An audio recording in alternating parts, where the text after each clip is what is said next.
Hey guys, tonight we're stepping into a world where discomfort wasn't an interruption to daily life.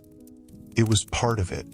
A world where aching teeth, infected wounds, and grinding labor were not emergencies, but expectations.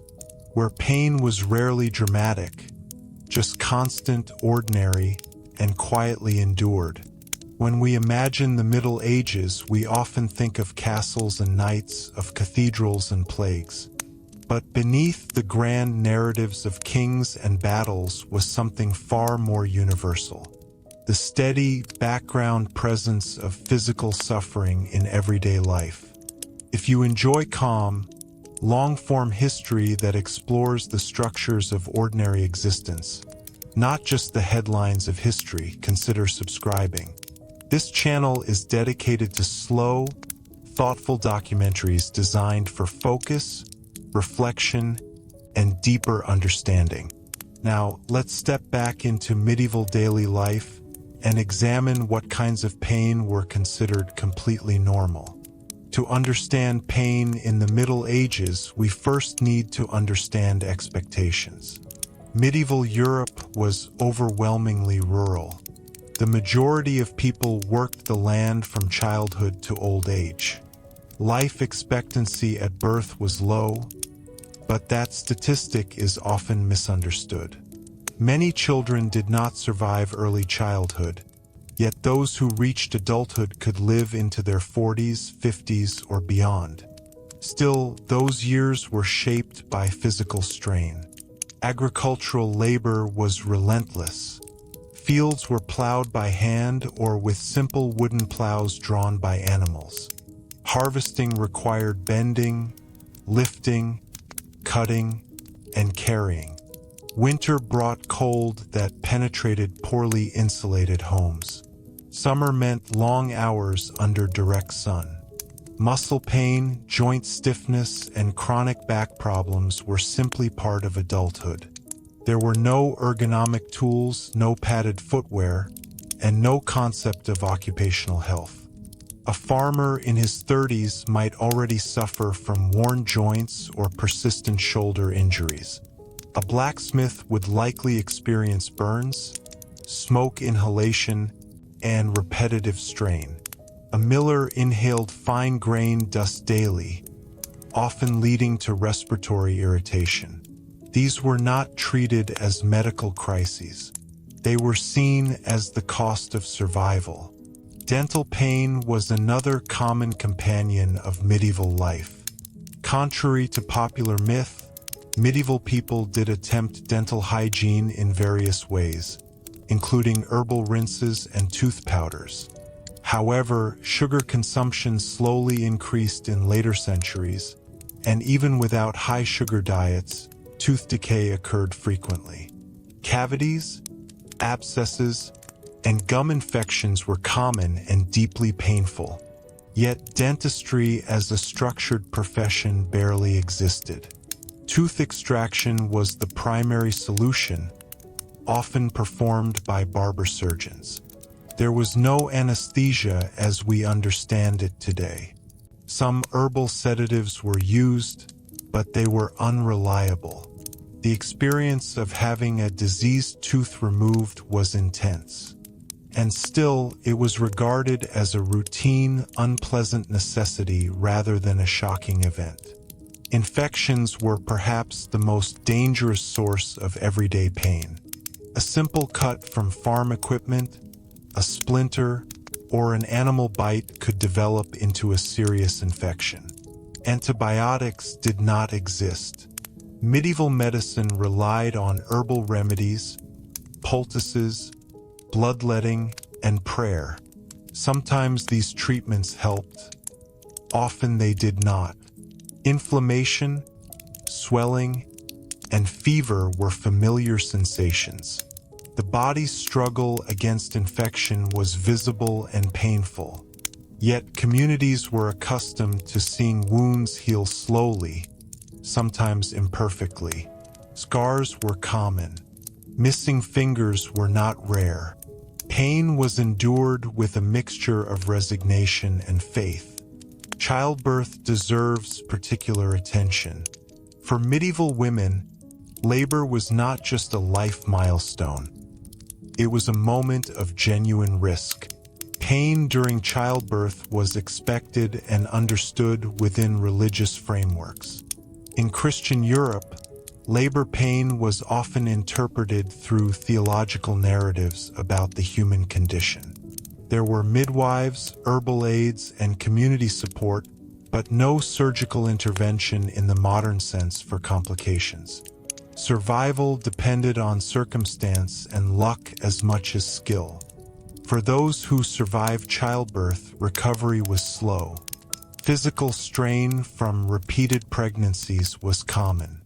Pelvic injuries and long-term complications were part of many women's lives. These were rarely documented in detail, yet skeletal evidence and written accounts suggest that chronic discomfort was widespread. Nutrition also played a role in everyday pain. Diets varied by region and wealth, but deficiencies were not unusual. Vitamin deficiencies could lead to weakened bones, dental issues, or gum disease. In harsher years, famine intensified these conditions. Hunger itself produces physical pain, cramping, weakness, dizziness.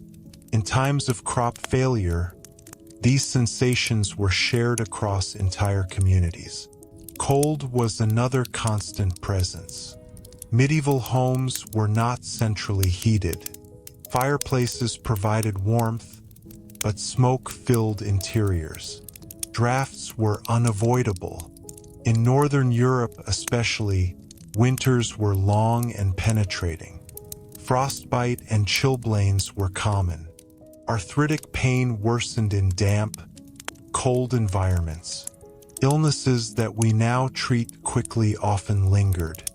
Ear infections could persist, leading to chronic discomfort or hearing loss. Skin conditions, from eczema to fungal infections, were rarely cured. Parasites such as lice and fleas were nearly universal, causing itching and irritation that modern audiences would find intolerable. Yet, perhaps the most important shift to understand is psychological. Medieval people did not conceptualize pain in the same way modern societies do. Today, pain is often framed as something to eliminate immediately. In the Middle Ages, it was frequently interpreted as meaningful. Religious belief shaped perception. Suffering could be seen as a test, a purification, or part of divine order. This does not mean people welcomed pain. They feared it, avoided it when possible, and sought relief. But they did not expect a life free from it. Discomfort was integrated into daily rhythms. Medical theory itself was structured around the balance of bodily humors: blood, phlegm, black bile, and yellow bile. Pain was a signal of imbalance. Treatments aimed to restore harmony, not necessarily to suppress sensation. This framework influenced how people understood their own bodies. Rather than isolating pain as an enemy, it was part of a broader bodily system. Even leisure carried risk. Festivals involved heavy drinking, which could lead to injury. Hunting accidents were not rare among the nobility. Warfare, though not constant for everyone, shaped many male lives. Training injuries, old battlefield wounds, and poorly healed fractures could cause lifelong pain. Archaeological studies of medieval skeletons reveal signs of healed fractures, spinal degeneration, and joint wear. These bones tell a story of endurance. Individuals continued to work despite injuries that today might require extended medical leave. Rest was a luxury few could afford. At the same time, community played a crucial role in managing suffering. Extended families lived close together. Villages operated collectively. When someone was injured, others often absorbed additional labor. Monasteries and charitable institutions provided limited care for the sick and elderly. While medical technology was limited, social networks provided stability. It is also important to avoid exaggeration. Medieval life was not a constant scream of agony. The human body adapts. Pain thresholds shift. What we might find intolerable today may have been processed differently by those accustomed to physical labor from childhood. Repetition creates familiarity. Still, the absence of effective pain relief meant that even minor ailments could linger for months. There were herbal analgesics. Willow bark, for example, contains compounds related to modern aspirin, but dosages were inconsistent. Alcohol was widely used to dull sensation. Stronger narcotics derived from opium were known but rare and expensive. As centuries progressed, gradual changes occurred. Urbanization increased access to specialized practitioners. Trade networks expanded medical knowledge. Yet for most of the medieval period, the baseline expectation remained the same. Life would hurt, sometimes quietly, sometimes intensely, and rarely with immediate resolution. In understanding this, we gain perspective on resilience. Not romanticized resilience, but practical endurance. Medieval people built cathedrals, tilled fields, raised families, and created literature, all while carrying aches that modern medicine might have eliminated. When we strip away myths of constant brutality or exaggerated misery, what remains is something more subtle. A society structured around physical effort, limited medical intervention, and a worldview that placed suffering within a broader cosmic narrative. And perhaps that is the most striking difference between then and now. Today, pain is a problem to solve. In the medieval world, it was often a condition to manage. In the next section, we'll look more closely at specific categories of everyday pain, work-related strain, domestic injuries, disease, and aging, and examine how each shaped the rhythms of medieval life.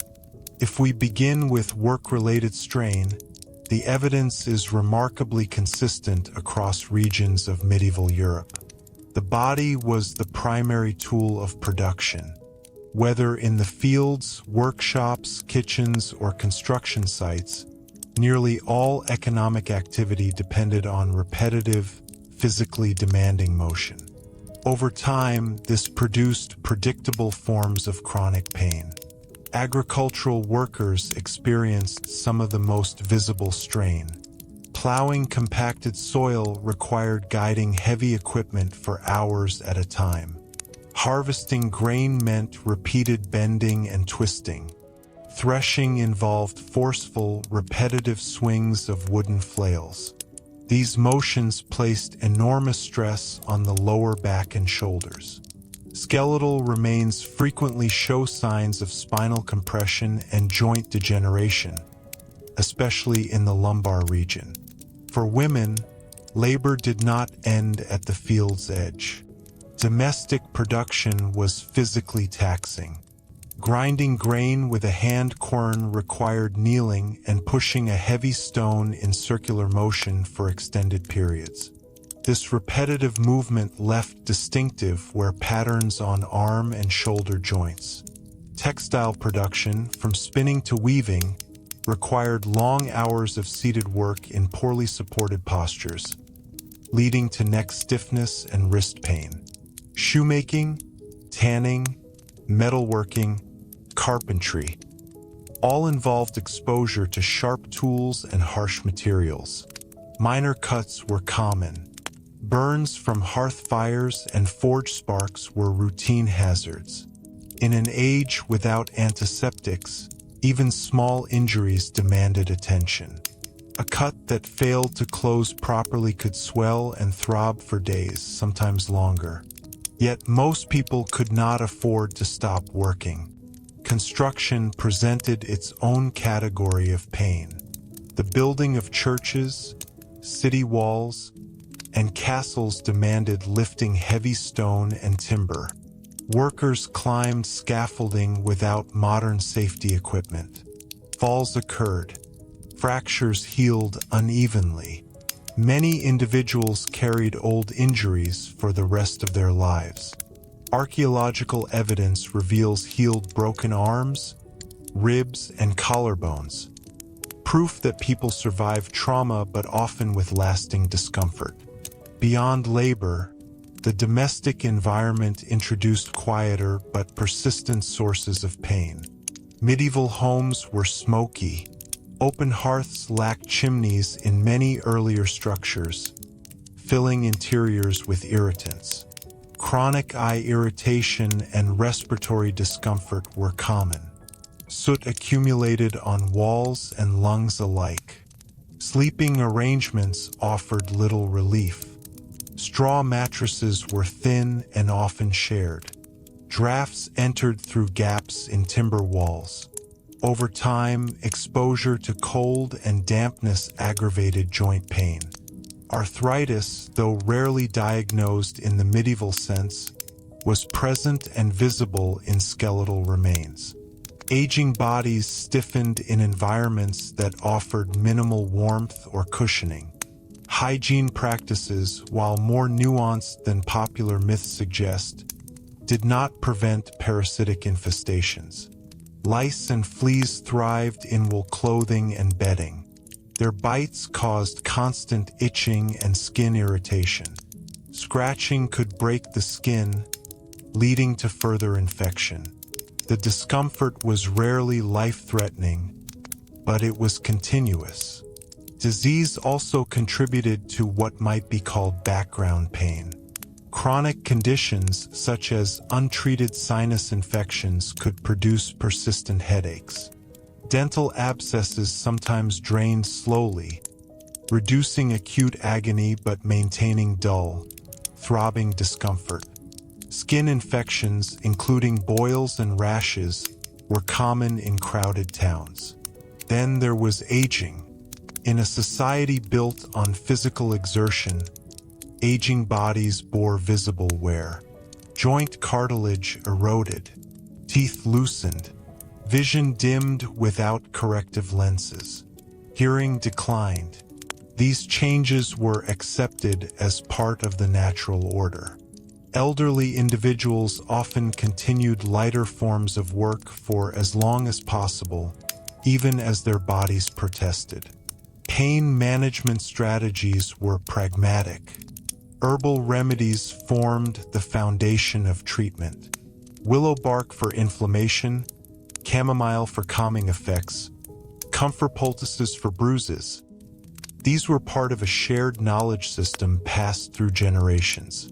Monastic infirmaries preserved medical texts that blended classical sources with local practice.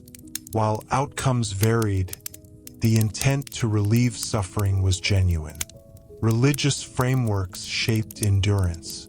Suffering was often interpreted within spiritual narratives that emphasized patience and moral strength. This interpretation did not eliminate pain, but it contextualized it. Belief systems can influence how sensations are perceived and tolerated. When discomfort is framed as meaningful rather than random, it may feel different in character. At the same time, medieval communities were not indifferent. Care networks existed. Family members assisted the injured.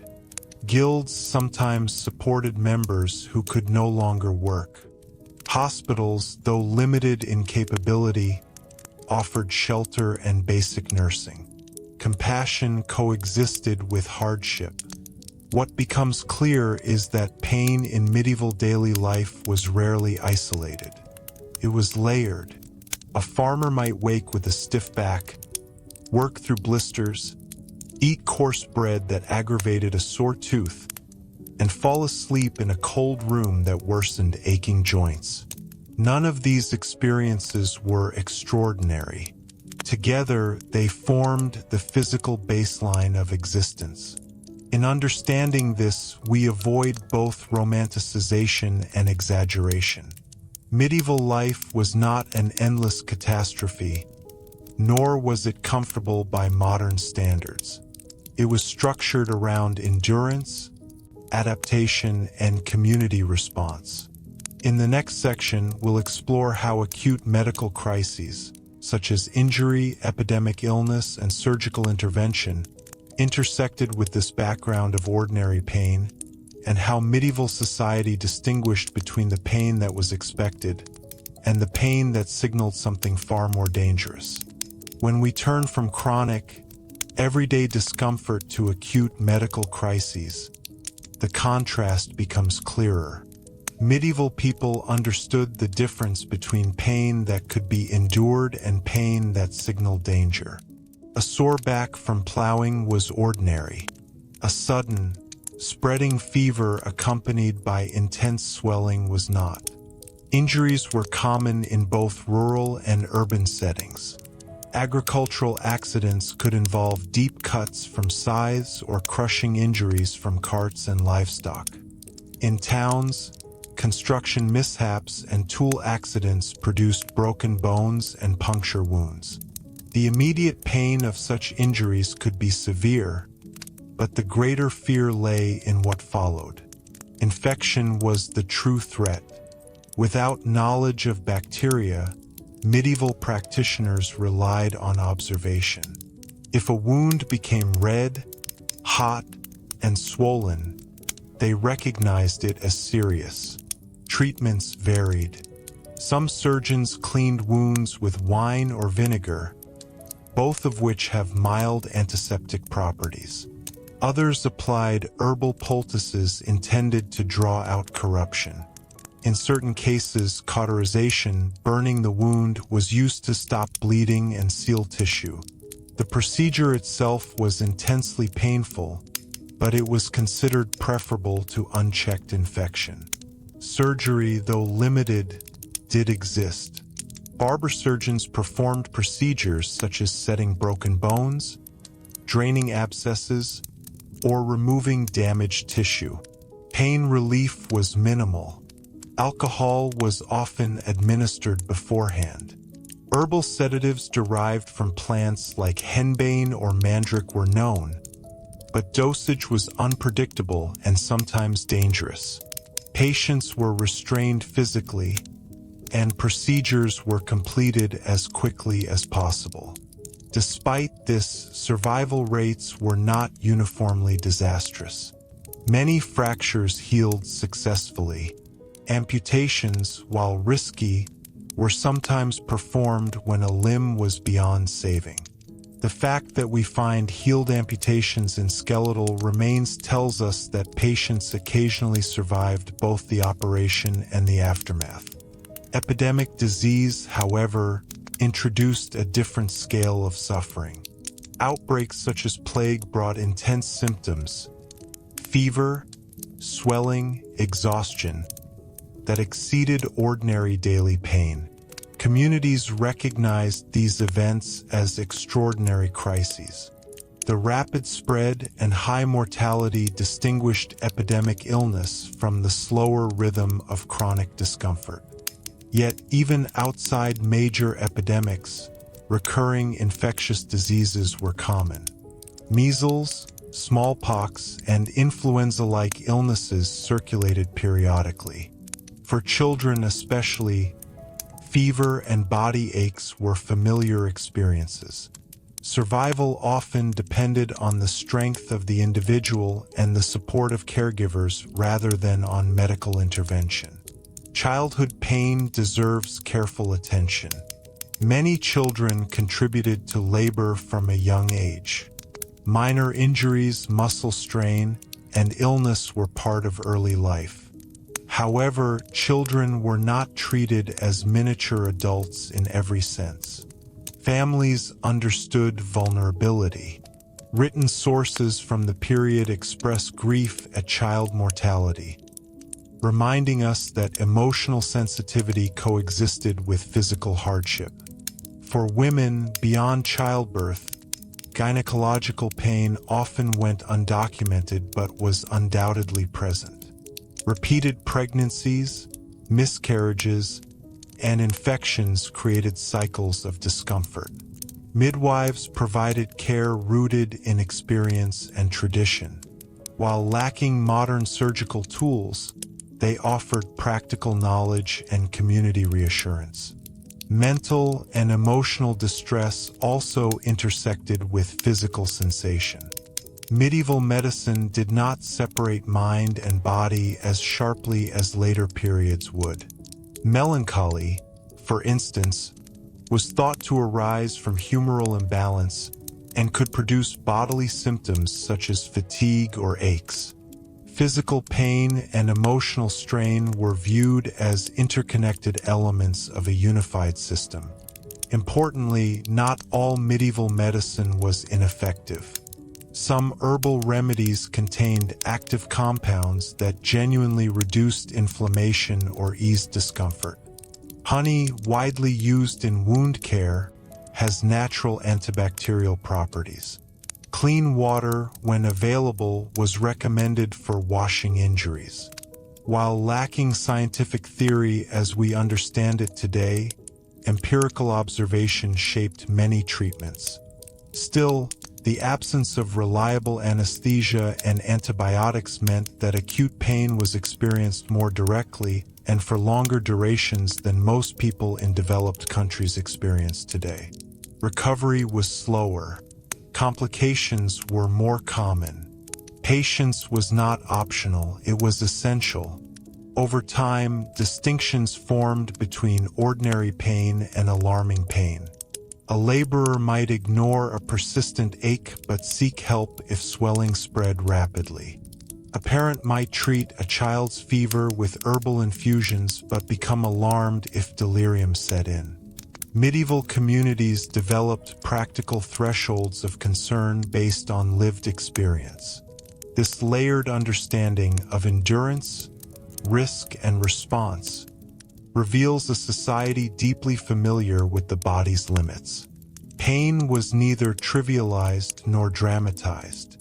It was assessed, managed, and interpreted within shared cultural frameworks. As we move forward, we'll explore how class and wealth influenced the experience of pain. Because while suffering was universal in some form, access to comfort, treatment, and rest was not evenly distributed across medieval society. Class and wealth shaped nearly every aspect of medieval life, and the experience of pain was no exception. While physical suffering was widespread, the way it was endured, and the resources available to respond to it, varied significantly between peasants, townspeople, clergy, and nobility. For the rural poor, pain was closely tied to survival.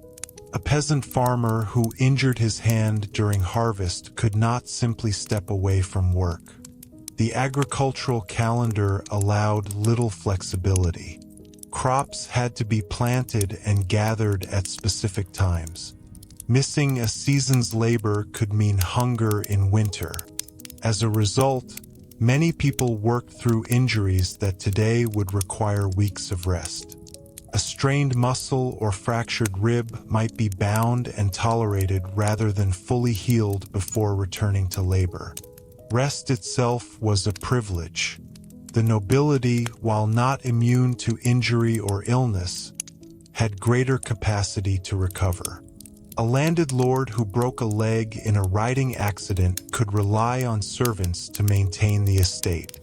A wealthy household could afford more varied diets, including imported spices and preserved fruits that provided modest nutritional benefits. Access to educated physicians, especially in later medieval centuries, was also more likely among the upper classes.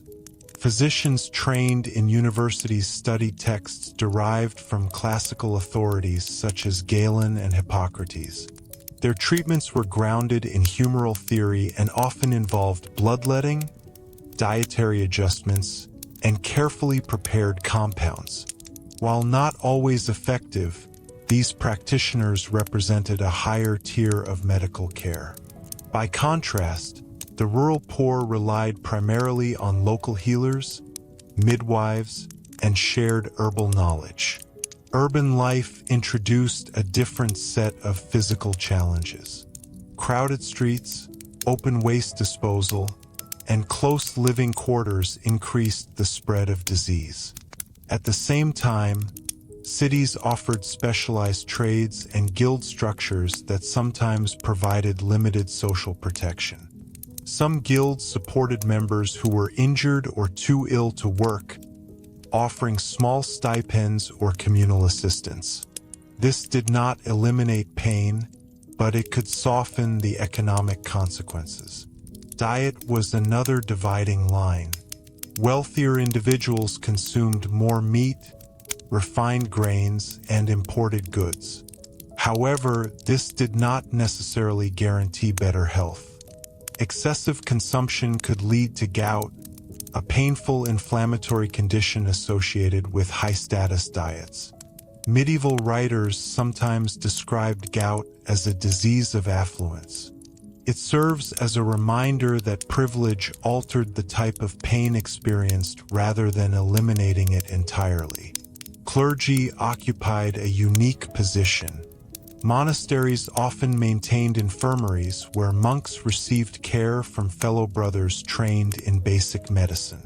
Monastic life involved its own physical disciplines, long hours of standing during prayer, fasting, and manual labor, but it also provided structured routines and communal support.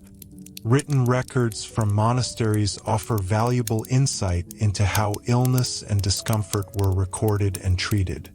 Age further complicated these distinctions. An elderly nobleman with chronic joint pain might have cushions, furs, and heated chambers. An elderly peasant with the same condition might continue tending animals in winter cold. The physiological experience of arthritis may have been similar, but the surrounding comfort was not. It is also worth noting that perceptions of pain were influenced by social expectations.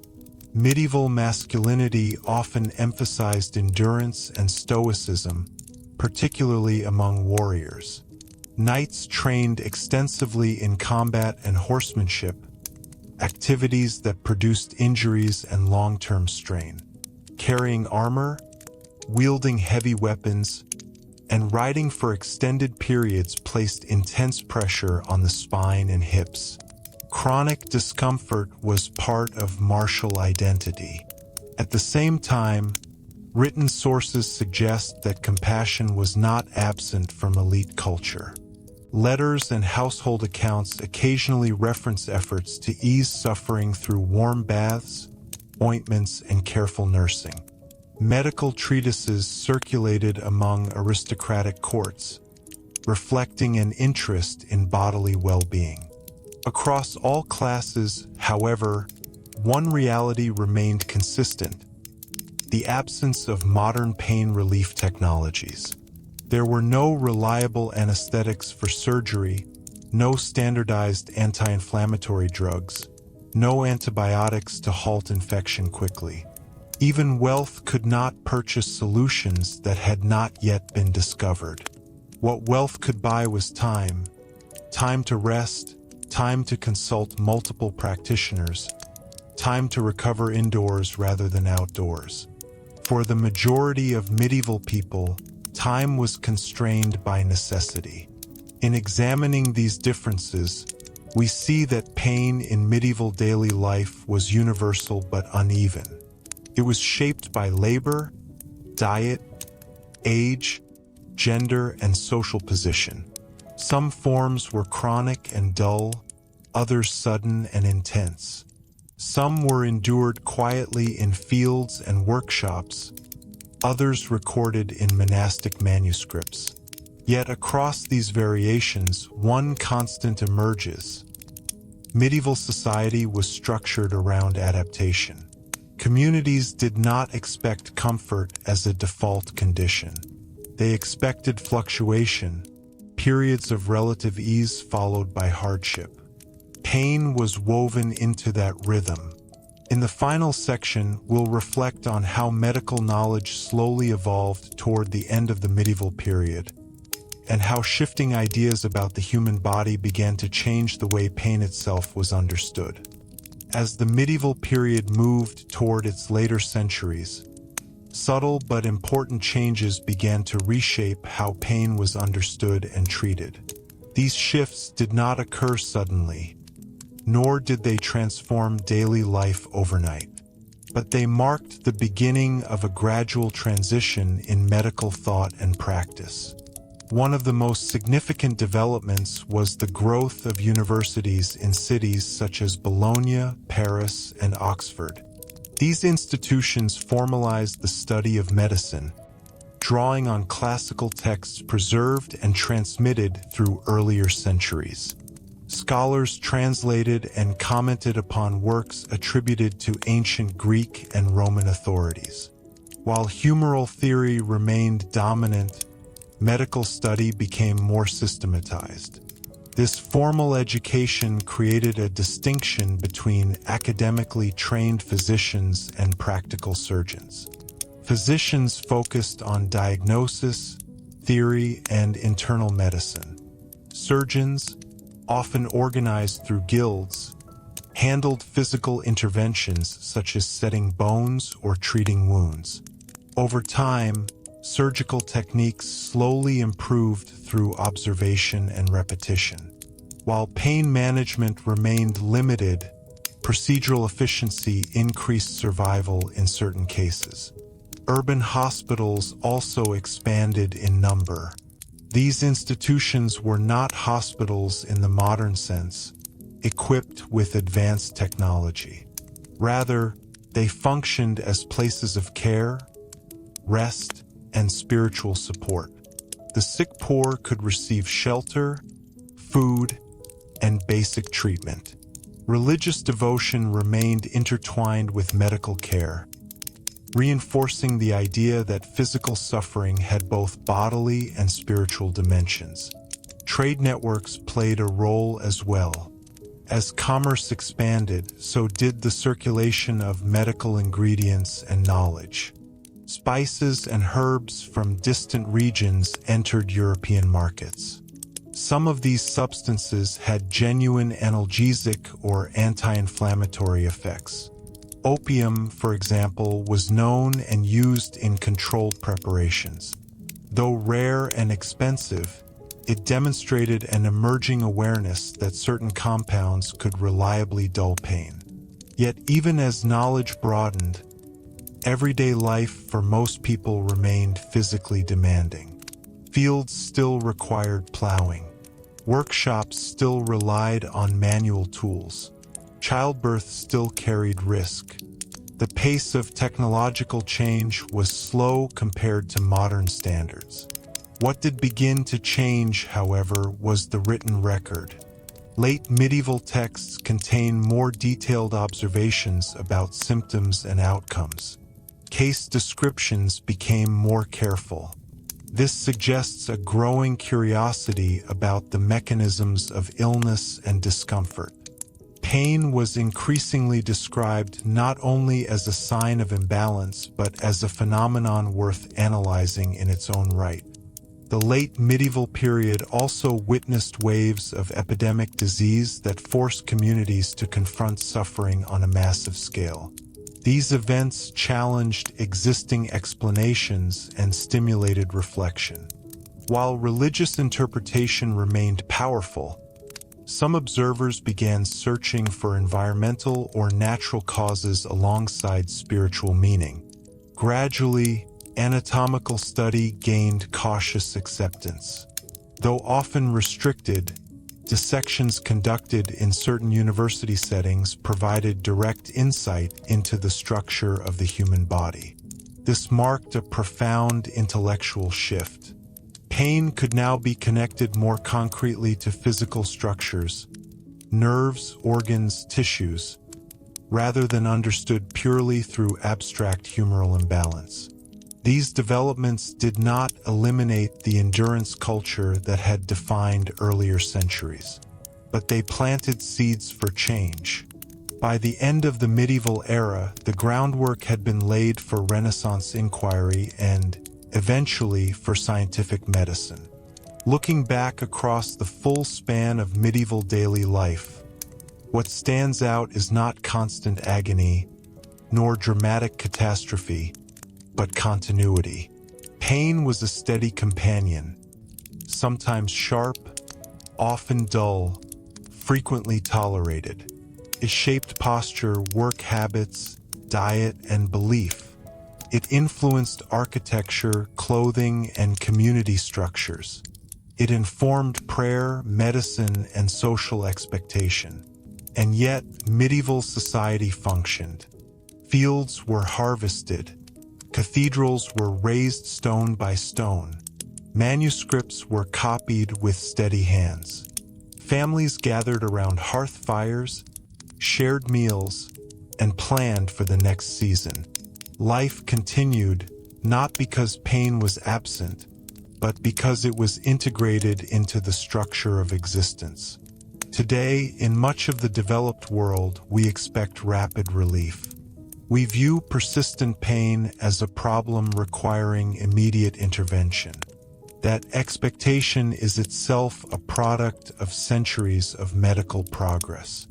When we examine the medieval past, we are reminded that for most of human history, discomfort was managed rather than erased. Understanding this does not require romanticizing hardship. It simply asks us to recognize resilience in context. Medieval people were not indifferent to suffering, nor uniquely hardened. They were practical. They used the tools available to them. They relied on community, belief, and adaptation. And perhaps that is the quiet lesson beneath the history. Pain has always been part of the human story. What changes across time is not only medicine, but meaning, how societies interpret, endure, and respond to the body's limits. Thank you for spending this time exploring the ordinary realities of medieval life. If you found this calm, structured approach helpful, there are many more chapters of everyday history waiting to be uncovered.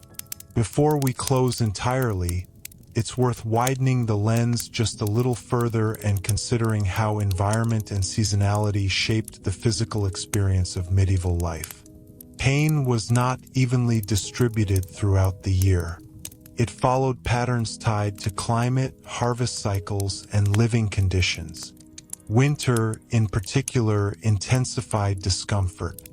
In much of northern and western Europe, homes were constructed from timber, wattle, and daub with limited insulation. Even in stone buildings, drafts were difficult to eliminate. Heat came from open hearths, and fuel had to be gathered or purchased in advance. When supplies ran low, rooms grew cold quickly. Cold does not simply feel unpleasant. It changes the body. Joints stiffen. Circulation slows in extremities. Minor aches become sharper. For individuals already dealing with repetitive strain or aging cartilage, winter could amplify chronic pain. Chilblains, painful inflammations of small blood vessels in the skin, were common in cold, damp climates. Hands and feet, essential for labor, were particularly vulnerable. Summer brought its own challenges. Long hours under direct sun led to dehydration and exhaustion. Without modern understanding of heat stress, individuals might push through dizziness or weakness until collapse. Sunburn, though less documented in written sources, would have been common among field workers. Repeated exposure likely produced long-term skin damage, though it was rarely identified as a medical concern. Seasonal hunger also influenced bodily discomfort. Late winter and early spring were often referred to as the lean months, when stored grain ran low and fresh produce was not yet available. Diets became monotonous and reduced in quantity. Weakness, headaches, and stomach pain were predictable consequences. These sensations were not interpreted as unusual illness, but as part of the agricultural cycle. Water quality added another layer. Wells and rivers could become contaminated, especially in growing towns. Gastrointestinal distress, cramps, nausea, and prolonged digestive discomfort was likely widespread. While major outbreaks drew attention, low-level stomach ailments may have been routine for many households. Clothing offered limited protection. Wool was durable and insulating but heavy when wet. Linen undergarments provided some comfort, yet laundering required labor and access to water. Persistent dampness in clothing could irritate skin and aggravate joint pain. Footwear, often made of thin leather, provided little cushioning. Walking long distances on uneven ground contributed to foot and ankle strain. It's also important to recognize that pain tolerance is shaped by culture. When discomfort is expected, it becomes part of personal identity. Medieval literature and devotional texts sometimes describe suffering as something to be borne with patience. This language does not eliminate the physical reality, but it frames response. Endurance was admired. Complaining excessively could be seen as weakness depending on context. At the same time, expressions of pain were not absent from the historical record. Letters, miracle accounts, and medical writings describe toothaches, fevers, and injuries in vivid detail. These accounts remind us that medieval people felt pain as acutely as anyone today. The difference lay not in sensation, but in available remedies and social interpretation. Children growing up in such environments adapted early. From a young age, they learned which aches signaled danger and which could be ignored. They observed adults continuing to work despite discomfort. This modeling shaped generational expectations. By adolescence, many had already experienced broken bones, untreated dental issues, or prolonged illness. Travel introduced additional strain. Pilgrims walking long distances developed blisters and joint pain. Merchants riding on horseback for days endured saddle sores and back strain. Roads were uneven, and journeys were physically taxing.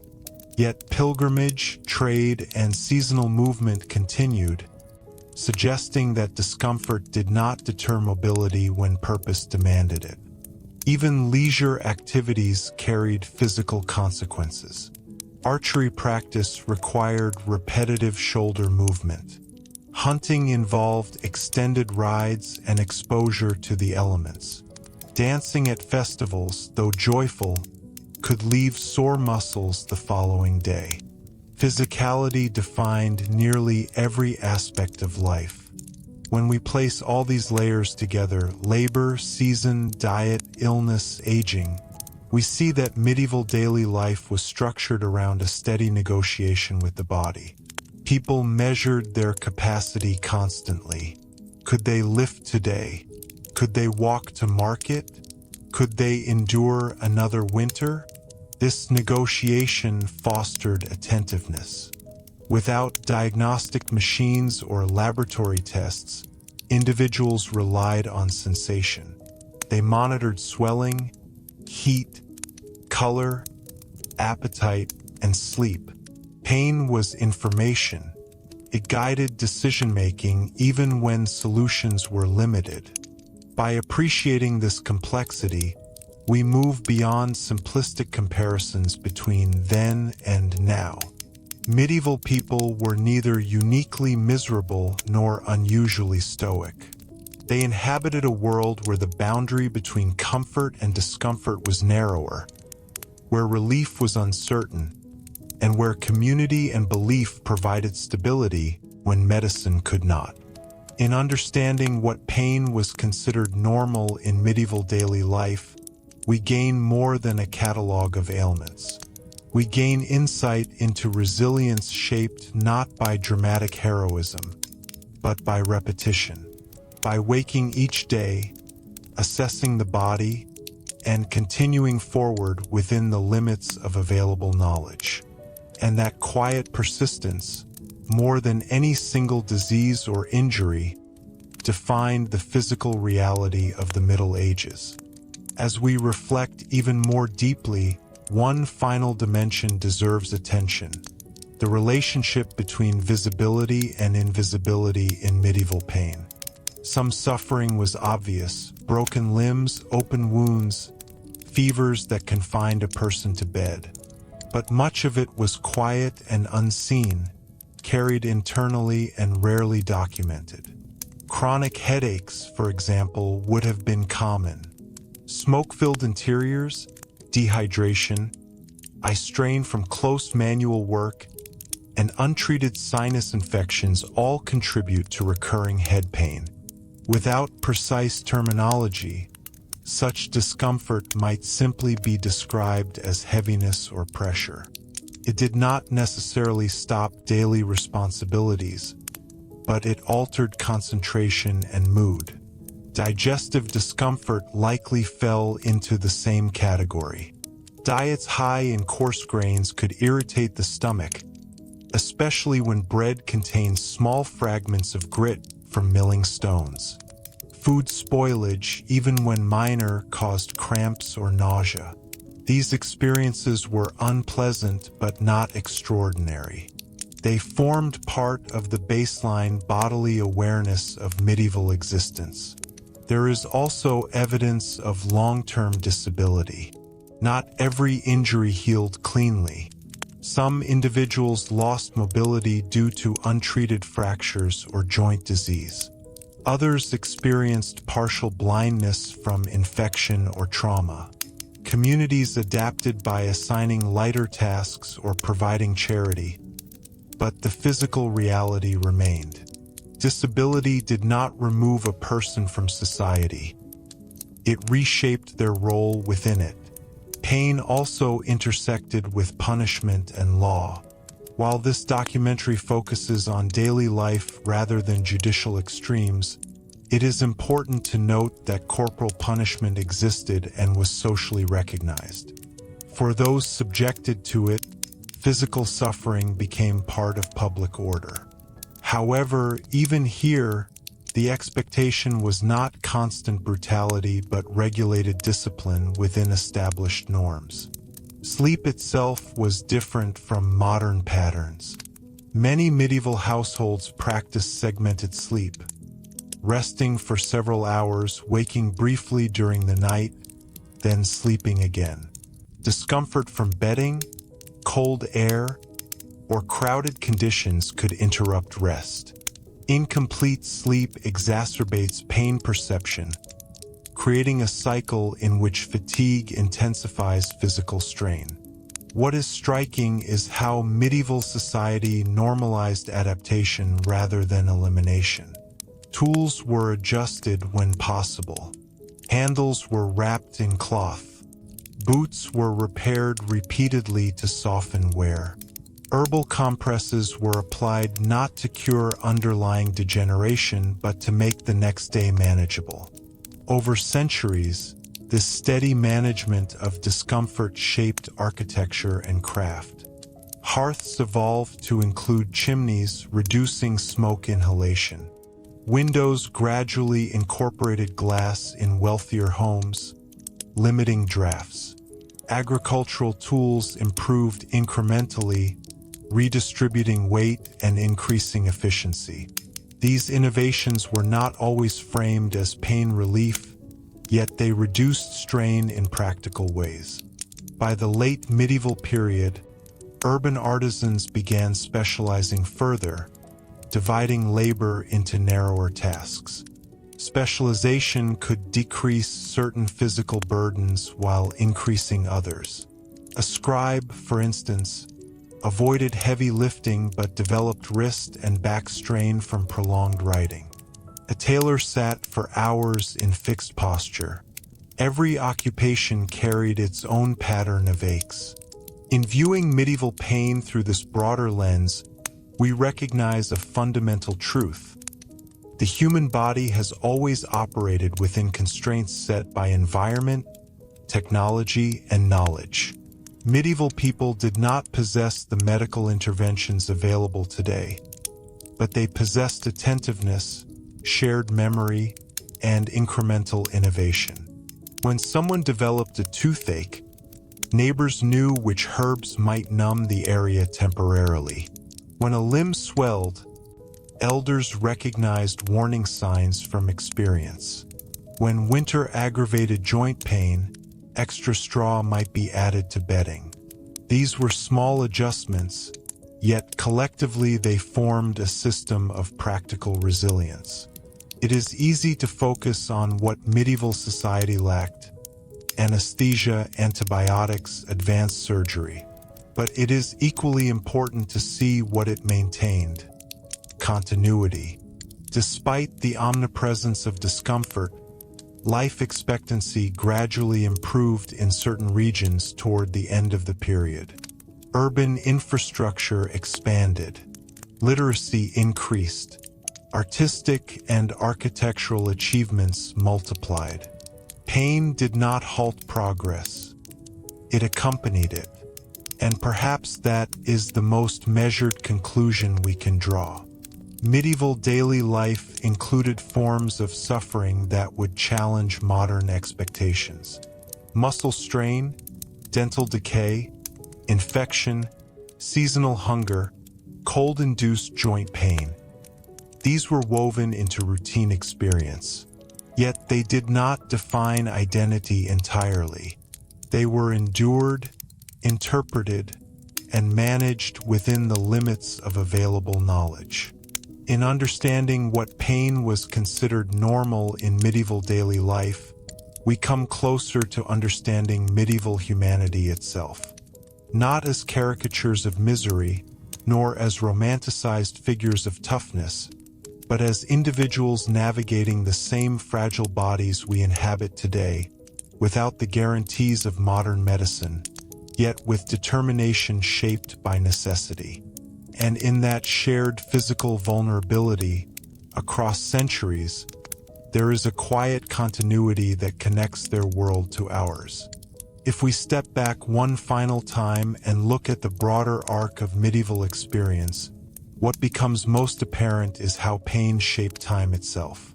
Not dramatic historical time marked by battles or coronations, but personal time, the pace at which a day unfolded, the rhythm of work and rest, the measure of aging. A young laborer might begin adulthood with strength and flexibility, scarcely noticing the strain of lifting or walking long distances. By midlife, that same body carried accumulated wear. Knees stiffened in the morning. Hands closed more slowly around tools.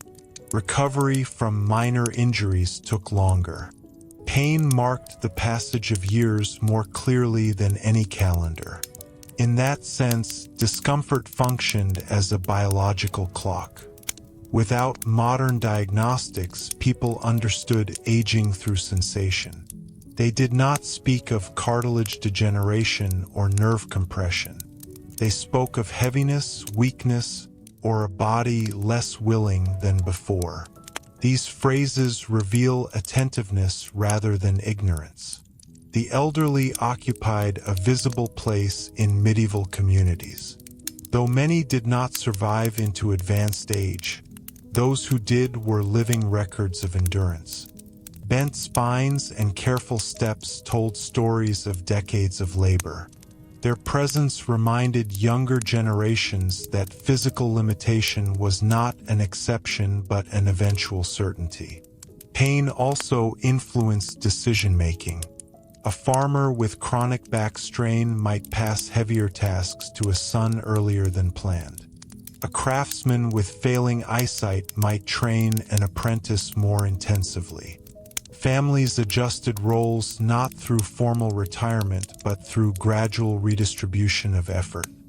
Even spiritual life intersected with bodily experience. Pilgrimage, fasting, and prolonged kneeling during prayer imposed physical demands. These acts were not pursued for suffering itself, but discomfort was acknowledged as part of devotion. The body and belief were not separate spheres. They informed one another continuously. It is worth emphasizing again that medieval people sought relief wherever possible. Warm baths were valued when accessible. Herbal teas were brewed carefully. Ointments were prepared from animal fat mixed with plant extracts. These remedies may not have matched modern pharmaceuticals in potency, but they reflect consistent human desire to reduce suffering. Over time, knowledge accumulated in subtle ways. A midwife remembered which positions eased childbirth slightly. A healer noticed that certain leaves reduced swelling more effectively than others. A blacksmith altered the grip of a hammer to reduce strain. Innovation often arose not from abstract theory, but from repeated encounters with pain. This gradual refinement of practice underscores an important point. Medieval life was not static. It adapted slowly, shaped by trial and memory. The expectation of discomfort did not prevent improvement. It simply framed it within realistic boundaries. When we compare medieval daily pain to modern experience, the difference lies less in human resilience and more in technological intervention. Today, a tooth infection can be treated in hours. A broken bone is stabilized precisely. Anti-inflammatory medications ease joint pain quickly. These advances are extraordinary, yet they are recent in the long span of history. For most of human existence, including the medieval centuries, people negotiated daily life without such tools. They learned to distinguish between pain that required urgent response and pain that could be folded into routine. They balanced endurance with caution. In the end, what was considered normal in medieval daily life was not constant agony, but constant awareness. Awareness that the body had limits. Awareness that labor left marks. Awareness that seasons, diet, and age all carried consequences. And still, life continued with purpose. Fields were planted each spring despite sore backs from the year before. Children were raised despite the memory of difficult births. Workshops reopened each morning even when hands were blistered. Pain in that world was not the headline of existence. It was the background condition against which everything else unfolded. Understanding that background allows us to see medieval history with greater clarity.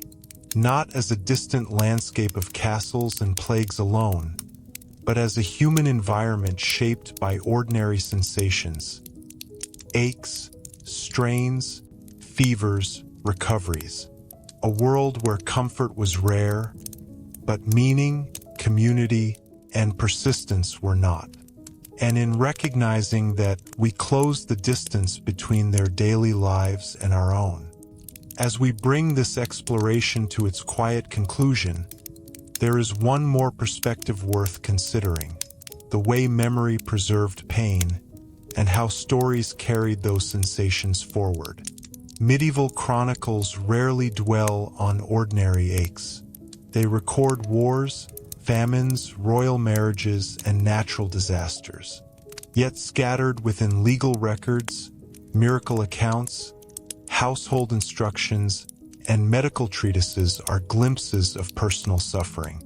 A notation about a persistent toothache, a description of a swollen leg that would not heal, a reference to a woman weakened after successive births.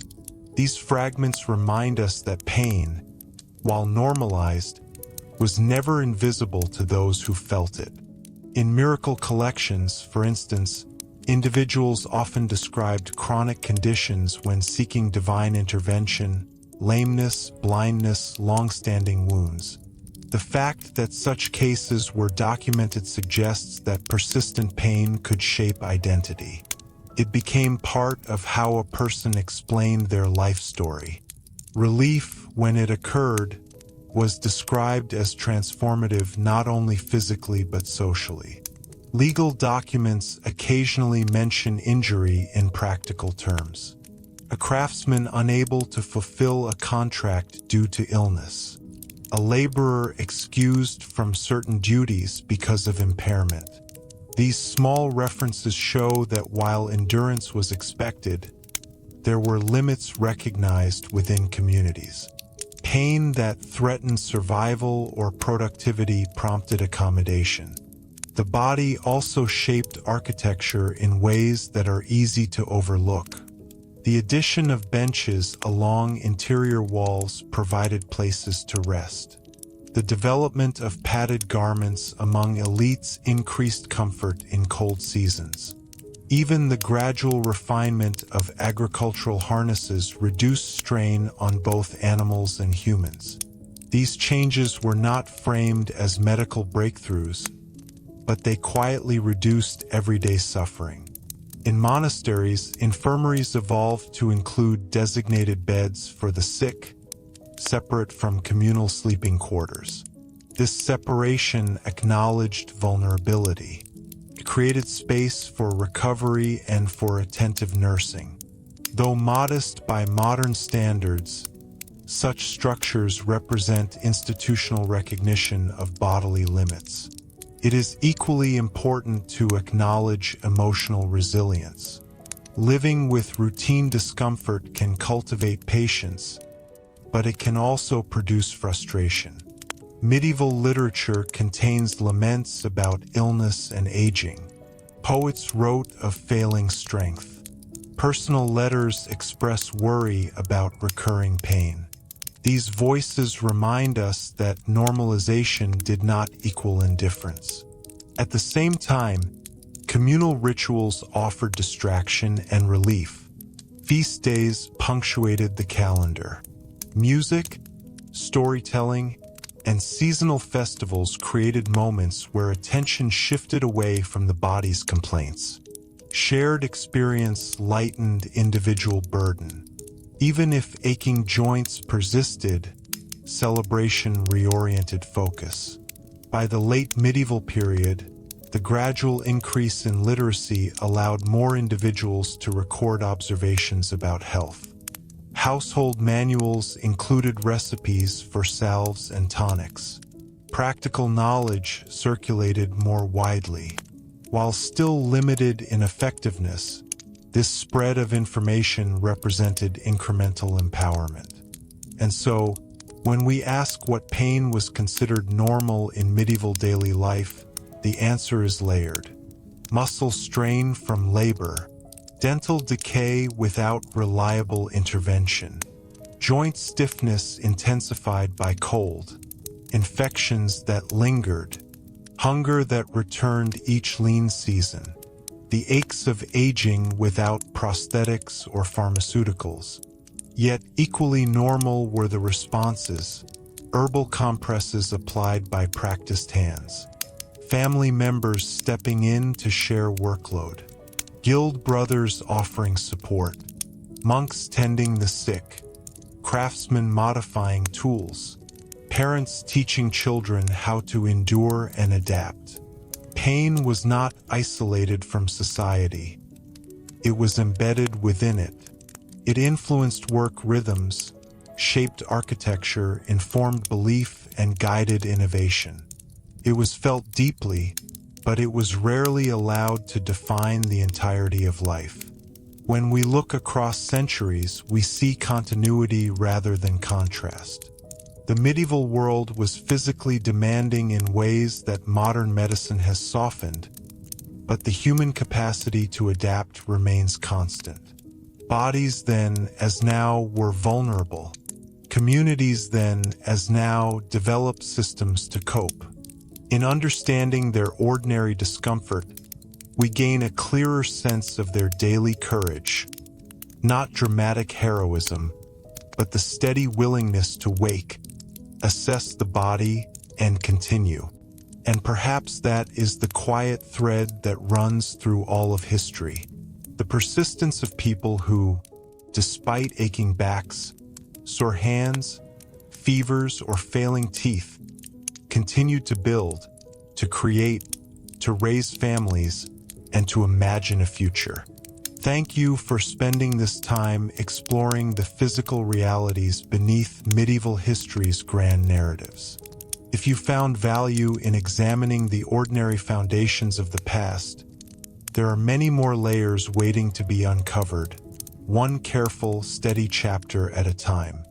Before we fully close this chapter, it's worth considering one final nuance: how normalization of pain influenced emotional expression and social bonds in medieval communities.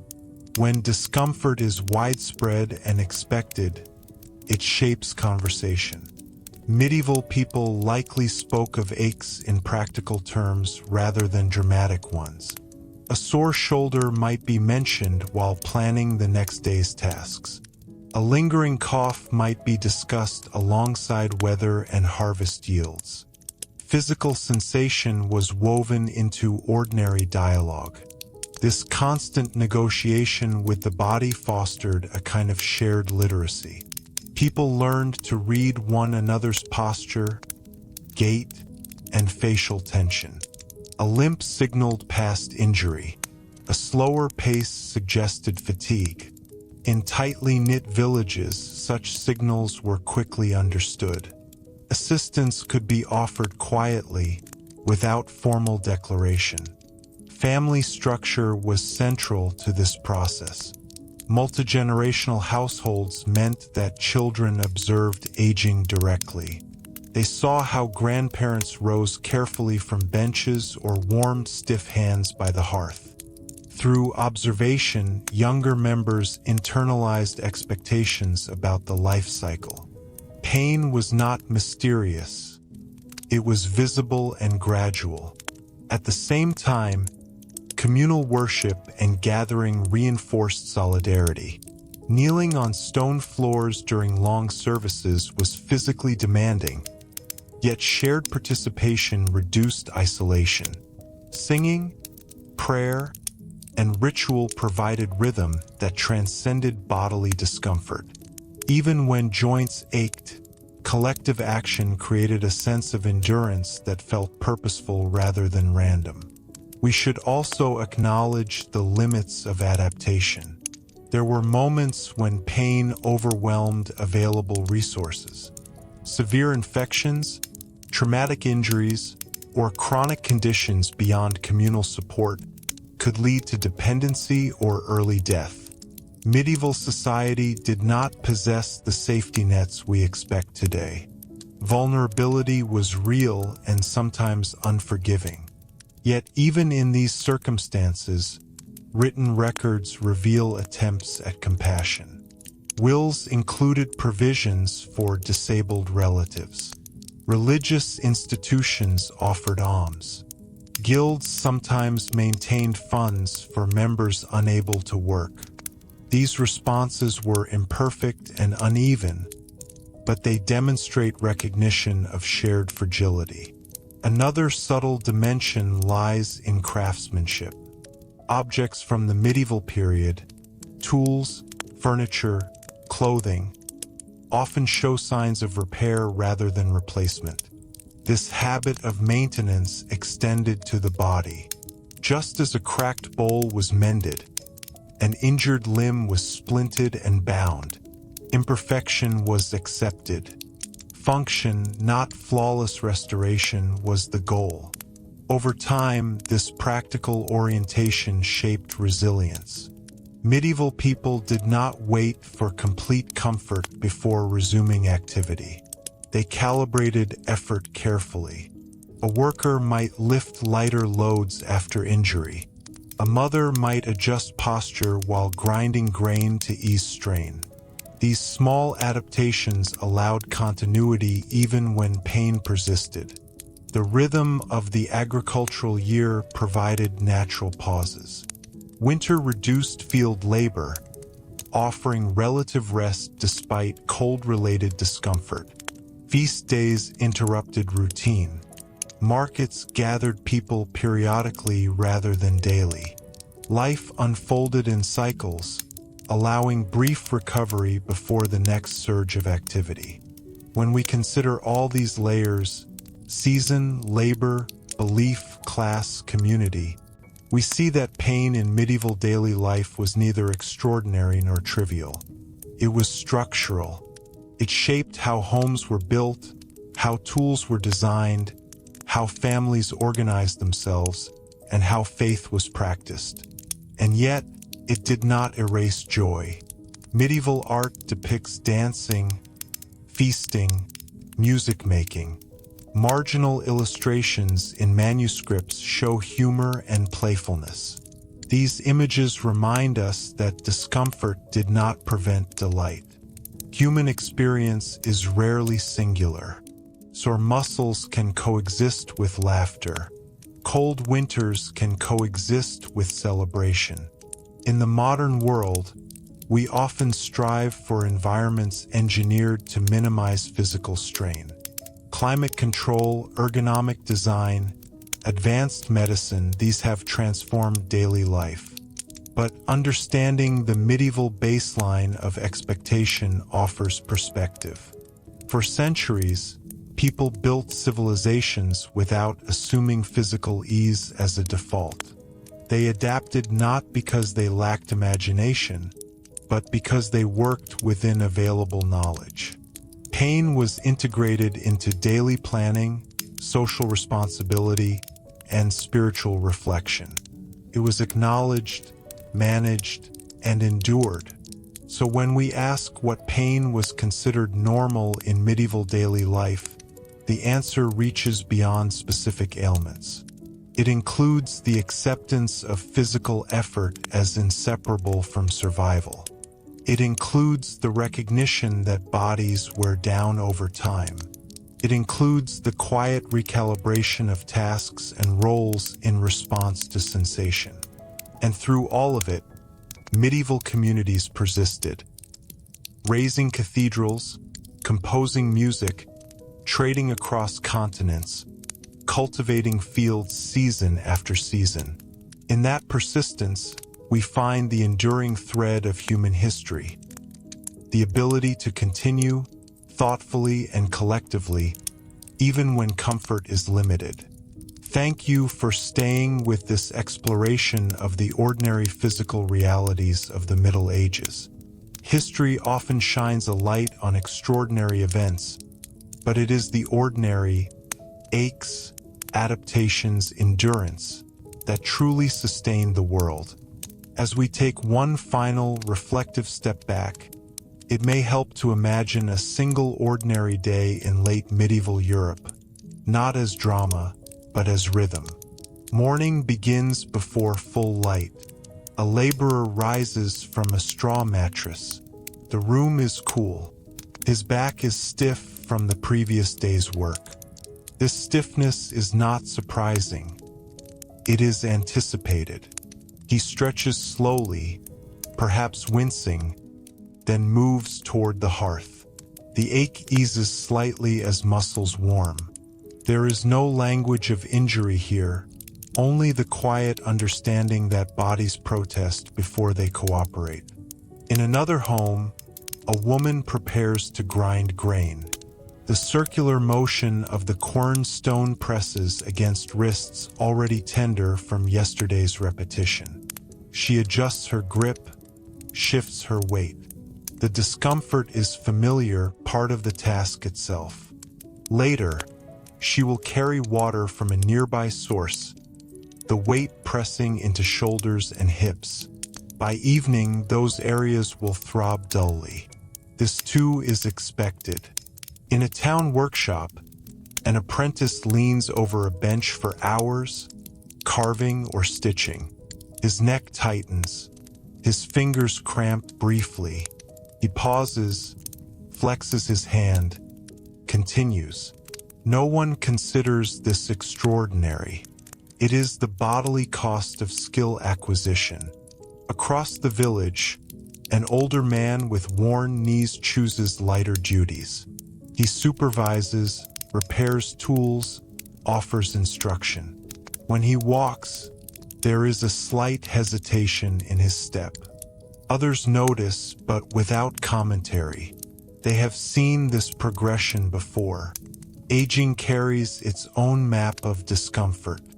At midday, someone mentions a tooth that has been aching for weeks. The pain flares when biting into coarse bread. A neighbor suggests a clove-based mixture to numb the gum. It may help briefly. If the pain worsens, extraction will be considered, a difficult but familiar solution. By afternoon, fatigue settles in. Muscles tremble faintly under repeated strain. There is no expectation of complete relief before the next day begins. Instead, there is pacing, slowing slightly, redistributing effort among family members, adjusting posture to conserve strength. As evening falls, warmth returns to the hearth. Hands extend toward the fire, easing stiffness. The ache in the lower back remains, but it softens in stillness. Conversation flows. Stories are shared. Laughter rises despite sore joints and tired limbs. This imagined day contains no dramatic crisis. No epidemic, no battlefield, no catastrophic injury. And yet it contains pain, layered, continuous, woven into ordinary movement. That is the key distinction. Medieval daily pain was not defined primarily by extremes. It was defined by accumulation. Small strains repeated thousands of times. Minor infections that lingered. Cold mornings that stiffened joints year after year. Modern medicine has altered this accumulation. Anti-inflammatory drugs interrupt cycles of swelling. Dental care prevents abscesses. Heated buildings protect joints from damp cold. Physical therapy rehabilitates injury before it becomes permanent. These interventions reshape expectation. But for medieval people, expectation itself was different. The absence of complete comfort was normal. The body was understood as resilient yet finite. Labor would leave marks. Time would etch itself into bone and muscle. Importantly, this normalization did not mean resignation without thought.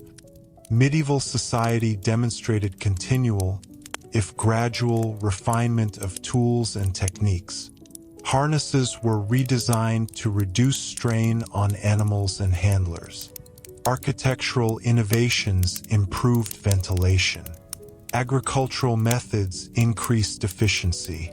Each change slightly reduced the bodily burden of work. Progress did not arrive as sudden relief. It arrived as incremental adjustment. And within those adjustments, medieval communities sustained creativity and culture. They produced illuminated manuscripts despite eye strain. They carved intricate stone facades despite aching arms. They composed music that echoed through cold stone halls. Pain existed alongside artistry. In recognizing this coexistence, we gain a more balanced view of the Middle Ages. Not an era defined solely by hardship, nor an age romanticized for toughness, but a period in which physical limitation was acknowledged as part of human reality. When we ask what pain was considered normal in medieval daily life, the answer ultimately circles back to continuity. The ordinary ache of labor, the slow healing of injury, the stiffness of age, the seasonal flare of discomfort, all expected, all managed, and through that management, life advanced quietly, persistently, one day at a time.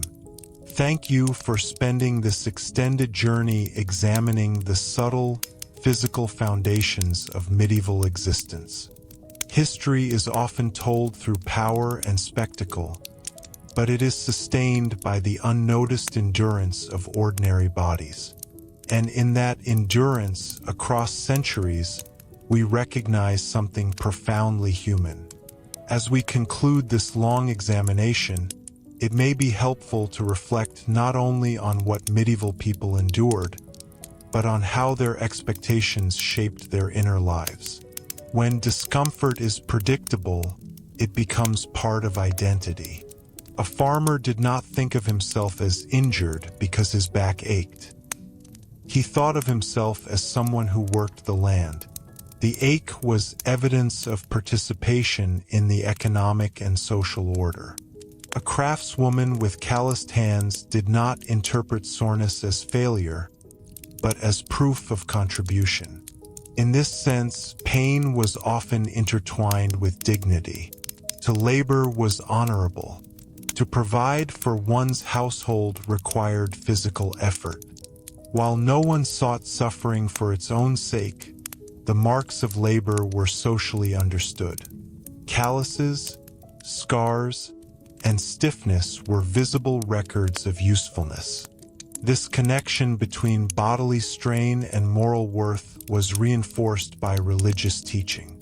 Medieval Christianity, which shaped much of European daily life, emphasized patience and perseverance. Sermons and devotional texts often framed hardship as temporary in comparison to spiritual reward. This worldview did not erase pain, but it contextualized it within a broader narrative of meaning. At the same time, medieval medical writers did not dismiss suffering as purely spiritual. They cataloged symptoms carefully. They debated causes. They offered structured treatments based on prevailing theory. The coexistence of faith and practical medicine reveals a society attempting to respond thoughtfully within the limits of its knowledge. It is also worth remembering that medieval Europe was not uniform. Climate, diet, and labor varied from Mediterranean vineyards to northern forests. In warmer regions, cold-related joint pain was less severe, but dehydration and sun exposure were greater concerns. Coastal communities faced different risks than inland villages. Pain was shaped by geography as much as by era. Over centuries, trade and travel gradually expanded awareness of alternative remedies. Ingredients like ginger, cinnamon, and other imported substances entered medical recipes. Some were valued for their warming properties, believed to rebalance bodily humors. While scientific explanations were limited, experimentation persisted. In this slow accumulation of knowledge, we see a quiet determination to lessen discomfort where possible. Medieval people were not indifferent to suffering. They were constrained by available tools. They used what they had: plants, heat, rest, community, prayer. And through all of this, childhood transitioned into adulthood within an environment where bodily effort was visible and shared. Young people did not grow up shielded from the realities of strain. They observed parents nursing sore limbs, elders moving carefully, siblings recovering from illness. Pain was neither hidden nor dramatized. It was acknowledged plainly. Perhaps the most important insight is this: normal does not mean painless. For medieval daily life, normal meant recurring, manageable discomfort interspersed with periods of relative ease. It meant understanding that a sore back after harvest was expected, but a rapidly spreading wound was alarming. It meant distinguishing between endurance and danger. Modern readers might feel grateful for medical progress, and rightly so. The ability to prevent infection, repair fractures precisely, and relieve inflammation safely has transformed human experience. Yet recognizing the medieval baseline deepens our appreciation not only of medicine, but of resilience. Across the Middle Ages, millions of ordinary people woke each day aware that their bodies were imperfect tools. They stretched stiff limbs, adjusted their workload, applied simple remedies, and continued. They built homes, tilled fields, copied manuscripts, forged metal, raised children, and imagined futures. Their lives were not defined solely by discomfort, but discomfort was rarely absent. It moved in the background, sometimes whispering, sometimes demanding attention. In tracing what pain was considered normal in medieval daily life, we uncover something both humbling and familiar. Human beings have always negotiated the fragile balance between effort and limitation. What changes over time are the methods of relief and the language of explanation. The body, however, remains constant in its vulnerability. And so we close this extended exploration with a simple understanding. Medieval daily life was shaped by ordinary pain, but sustained by ordinary persistence. Thank you for staying through this careful journey into the physical realities of the past. If you value thoughtful, structured history that looks beyond the surface of events and into the texture of everyday life, there is always more to explore, one steady chapter at a time. As we conclude this long examination, it may be helpful to reflect not only on what medieval people endured, but on how their expectations shaped their inner lives. When discomfort is predictable, it becomes part of identity. A farmer did not think of himself as injured because his back ached. He thought of himself as someone who worked the land. The ache was evidence of participation in the economic and social order. A craftswoman with calloused hands did not interpret soreness as failure, but as proof of contribution. In this sense, pain was often intertwined with dignity. To labor was honorable. To provide for one's household required physical effort. While no one sought suffering for its own sake, the marks of labor were socially understood. Calluses, scars, and stiffness were visible records of usefulness. This connection between bodily strain and moral worth was reinforced by religious teaching. Medieval Christianity, which shaped much of European daily life, emphasized patience and perseverance.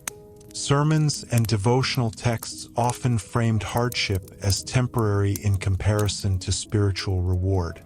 This worldview did not erase pain, but it contextualized it within a broader narrative of meaning. At the same time, medieval medical writers did not dismiss suffering as purely spiritual. They cataloged symptoms carefully. They debated causes.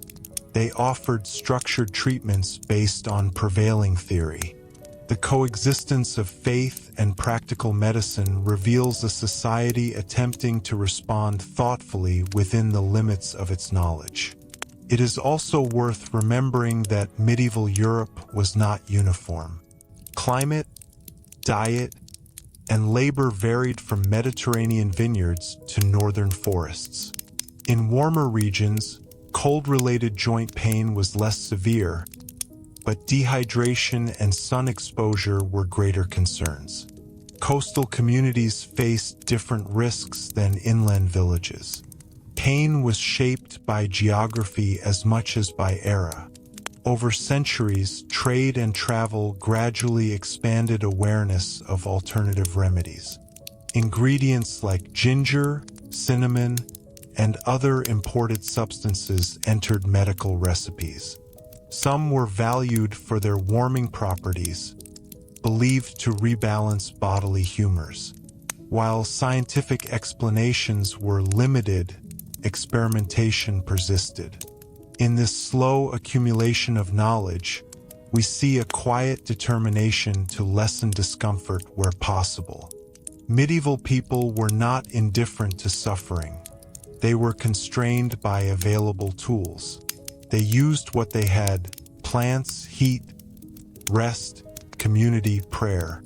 And through all of this, childhood transitioned into adulthood within an environment where bodily effort was visible and shared. Young people did not grow up shielded from the realities of strain. They observed parents nursing sore limbs, elders moving carefully, siblings recovering from illness. Pain was neither hidden nor dramatized. It was acknowledged plainly. Perhaps the most important insight is this: normal does not mean painless. For medieval daily life, normal meant recurring, manageable discomfort interspersed with periods of relative ease.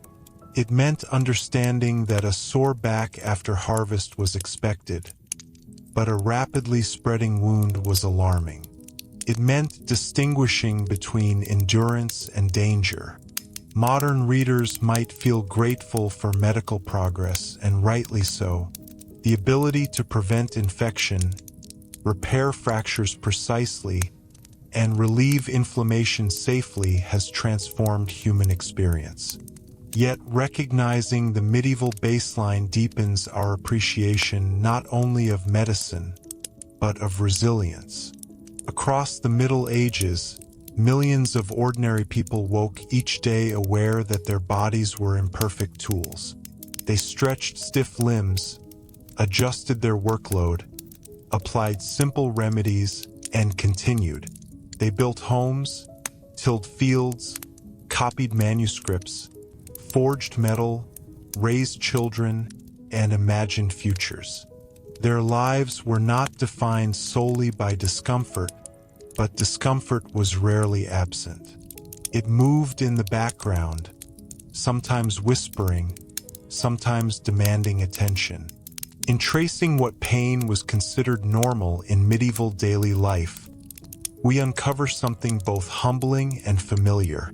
Human beings have always negotiated the fragile balance between effort and limitation. What changes over time are the methods of relief and the language of explanation. The body, however, remains constant in its vulnerability. And so we close this extended exploration with a simple understanding. Medieval daily life was shaped by ordinary pain, but sustained by ordinary persistence. Thank you for staying through this careful journey into the physical realities of the past. If you value thoughtful, structured history that looks beyond the surface of events and into the texture of everyday life, there is always more to explore, one steady chapter at a time. Even after everything we've explored, there is still one more layer to consider: the relationship between uncertainty and pain in medieval daily life. Today, when discomfort appears, we often expect clarity. We want a diagnosis, a label, a timeline for recovery. Medieval people rarely had that certainty. An ache might fade in a week or persist for years. A swelling might resolve on its own or gradually worsen without explanation. This uncertainty changed how pain was experienced psychologically. Without precise diagnostic categories, bodily sensations were interpreted through pattern recognition. If a neighbor had once suffered similar symptoms and recovered, that memory offered reassurance. If someone else had declined rapidly from the same signs, fear followed. Community memory functioned as a form of collective medical reference. This meant that pain was rarely endured in isolation. People compared experiences constantly. I felt this last winter. Your father had that same cough. The swelling will settle if you keep it warm. These exchanges created a shared framework for understanding the body. In many ways, this social dimension softened the emotional edge of discomfort. Even when physical relief was limited, the knowledge that others had survived similar sensations offered stability. Pain became part of a shared human cycle rather than a private anomaly. There was also a deep awareness of bodily fragility. Medieval life expectancy was shaped by disease and injury in ways that modern medicine has altered. As a result, people were accustomed to the possibility that minor ailments could escalate. This awareness encouraged attentiveness. A wound was watched carefully. A fever was monitored through touch and observation.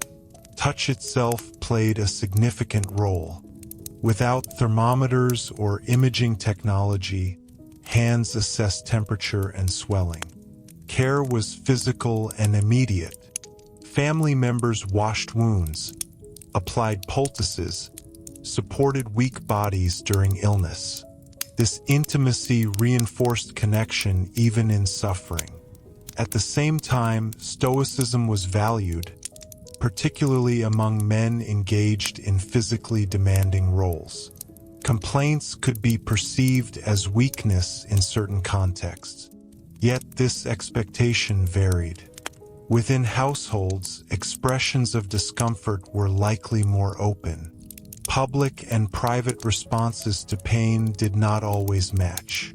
One of the more subtle consequences of normalized discomfort was pacing.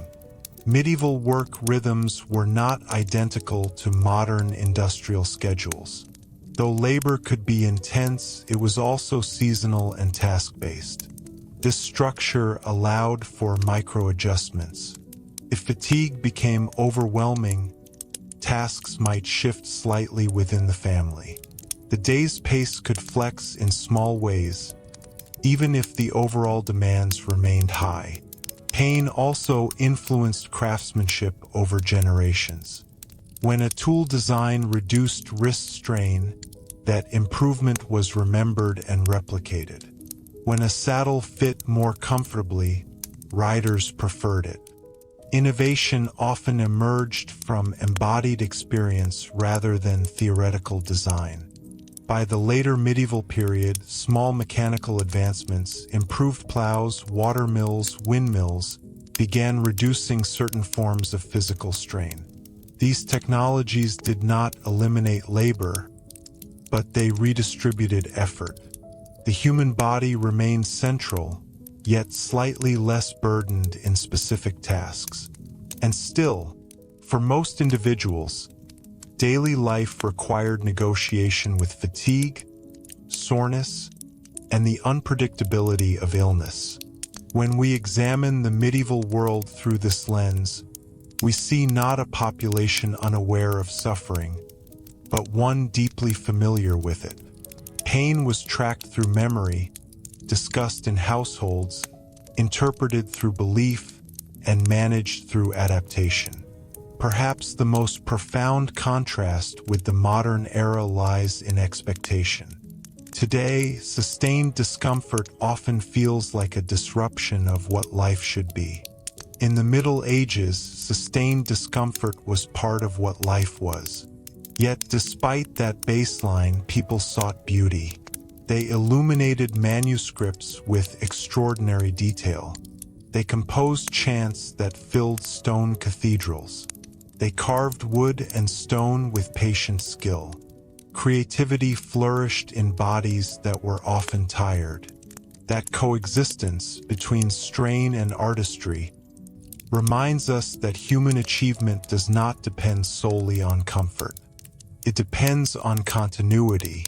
So when we ask what pain was considered normal in medieval daily life, the answer is expansive. It includes the ache of repetition, the sting of untreated decay, the stiffness of cold mornings, the slow healing of injury, the fatigue of seasonal hunger. But it also includes adaptation, shared memory, communal care, incremental innovation, and enduring purpose. Medieval daily life was not defined by pain alone. but pain was a constant companion. And in recognizing that, we gain not only historical understanding, but perspective on the long human journey toward relief, resilience, and meaning. As a final reflection, it may be helpful to consider how silence itself functioned in relation to pain during the medieval period. Not every discomfort was spoken aloud. In small, interdependent communities, there were practical limits to how much complaint could be voiced without consequence. When survival depended on cooperation and steady output, individuals often learned to measure their words carefully. This did not mean that suffering was ignored. Rather, it meant that expressions of pain were often selective, shared when necessary, contained when manageable. This selective expression shaped resilience in subtle ways. A person might acknowledge a worsening condition only when it crossed a certain threshold, when swelling limited movement, when fever disrupted consciousness, when a wound refused to close. Below that threshold, discomfort was folded into routine. The threshold itself was learned. Children observed adults working through minor injuries and internalized those standards. Over time, this created a communal understanding of what qualified as serious. A twisted ankle might be bound and tolerated. A limb that changed color or lost sensation signaled urgency. Experience taught discernment. There was also a rhythm to suffering that paralleled the rhythm of faith. Medieval life was structured by liturgical calendars. Advent, Lent, feast days, saints' days. These cycles provided psychological markers across the year. When the body ached, time still moved forward in predictable phases. Anticipation of celebration or seasonal change provided emotional counterweight to physical strain. Even language reflected this integration. Words describing discomfort often overlapped with words describing weariness or burden. Pain was not always categorized as a separate medical event. It was part of toil, part of aging, part of climate.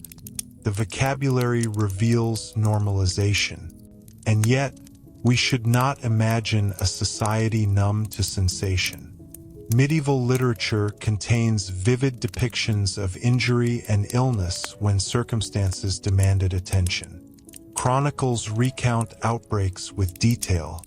Personal prayers plead for relief from persistent ailments. These records show emotional intensity when suffering exceeded expectation. The distinction, again, lies between background and crisis. Background pain was steady and familiar. Crisis pain disrupted order. In many ways, medieval life required a constant recalibration between those two states. Each day began with an assessment, conscious or not, of what the body could manage. Each season demanded preparation for its own physical demands. Each stage of life redefined limits. By the end of the medieval era, incremental medical and technological shifts were beginning to alter those calculations. More reliable urban infrastructure, slightly improved surgical knowledge, broader trade networks. These changes would gradually reshape expectations in the centuries that followed. But during the medieval centuries themselves, the fundamental equation remained stable. Labor was necessary, comfort was limited, adaptation was essential. When we study what pain was considered normal in medieval daily life, we are not simply cataloging ailments. We are examining how a society organized itself around the realities of the human body. Architecture, economy, religion, family structure, all were influenced by the assumption that physical ease was temporary and partial. And yet, medieval Europe was not static or defeated by that assumption. It expanded trade routes, founded universities, constructed monumental cathedrals, cultivated art and literature of enduring significance.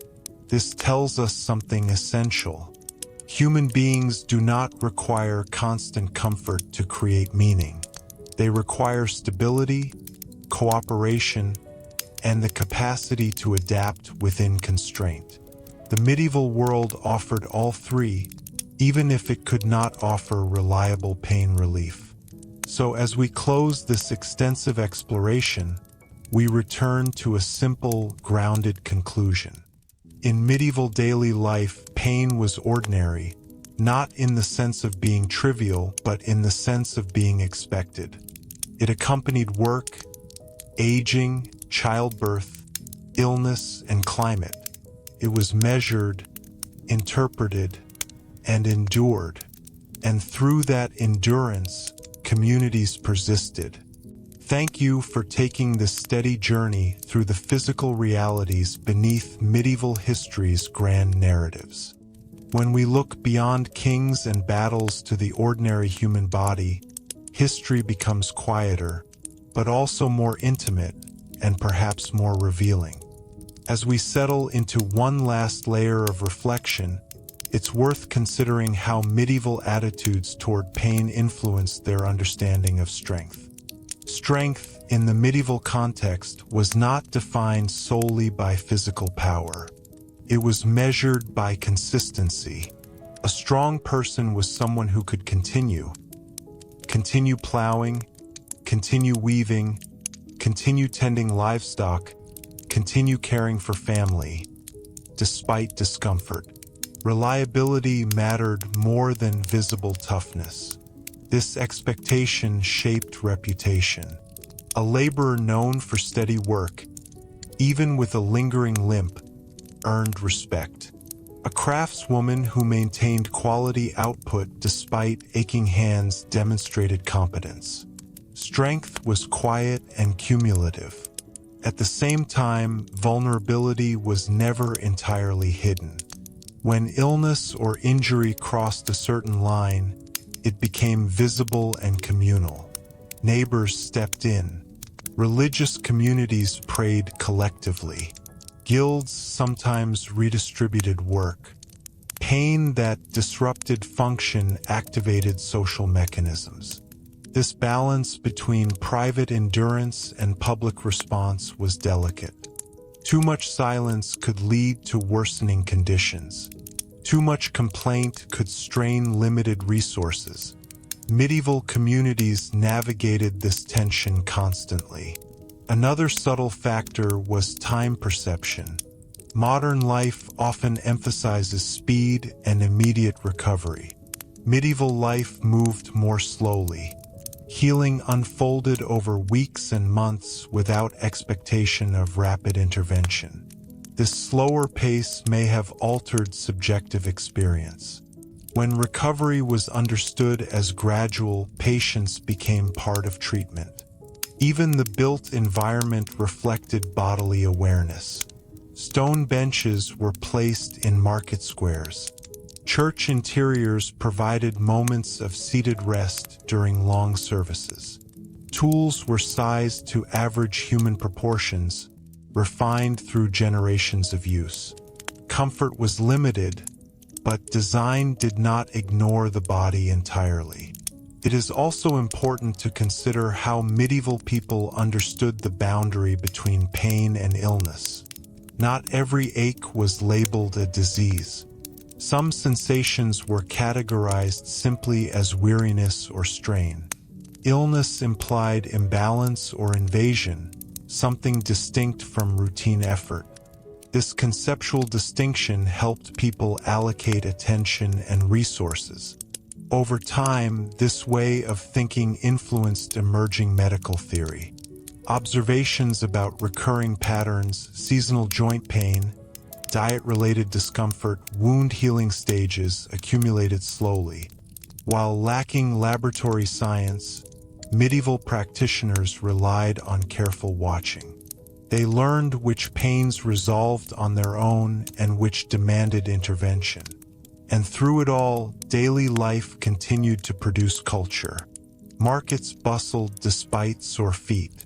Manuscripts were copied despite eye strain. Fields were harvested despite blistered palms. Pain was rarely dramatic enough to halt collective motion.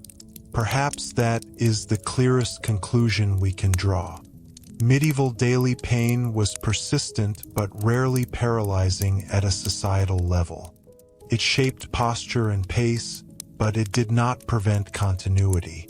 When we look back from a modern perspective, it is tempting to view the medieval body as constantly suffering in ways unimaginable today.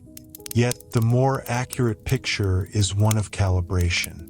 People adjusted expectations to match circumstances. They distinguished between manageable discomfort and genuine danger. They accepted imperfection as part of being human. In doing so, they built institutions, traditions, and physical structures that have endured for centuries. Understanding what pain was considered normal in medieval daily life ultimately teaches us something broader about human history. Technological progress changes the tools available to ease suffering, but it does not eliminate vulnerability. Every era has its baseline of discomfort shaped by its environment and knowledge.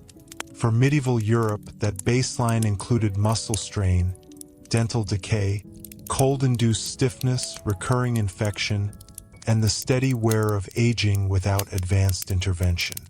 And yet, despite that baseline, life was not defined solely by hardship. It was defined by repetition, adaptation, community, and meaning. In the end, medieval daily pain was ordinary, not because it was insignificant, but because it was integrated into the structure of life itself. Thank you for staying through this extended exploration. By looking beyond dramatic events and into the physical texture of everyday existence, we gain a deeper understanding of the past, and perhaps a renewed appreciation for the fragile, resilient bodies that have carried humanity forward across centuries. As we truly reach the outer edge of this subject, there is one final dimension worth acknowledging: how medieval familiarity with pain shaped their understanding of fate and control. In a world without modern medical certainty, control over the body was partial at best. You could strengthen it through work, nourish it with available food, tend it with herbs and rest, but you could not guarantee protection from illness, injury, or decline. This reality encouraged a worldview that blended effort with acceptance. Medieval people acted decisively when they could. They cleaned wounds, bound fractures, applied poultices, prayed for recovery, adjusted labor. But when outcomes remained uncertain, they relied on frameworks of meaning that extended beyond physical explanation. Faith, tradition, and communal memory provided structure where medicine could not. This did not mean passivity. It meant recognizing limits. Pain, in this sense, was a reminder of human boundaries. A swollen joint in winter underscored vulnerability to climate. A recurring toothache revealed the fragility of the body's structure.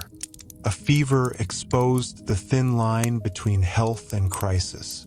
These reminders were woven into daily consciousness.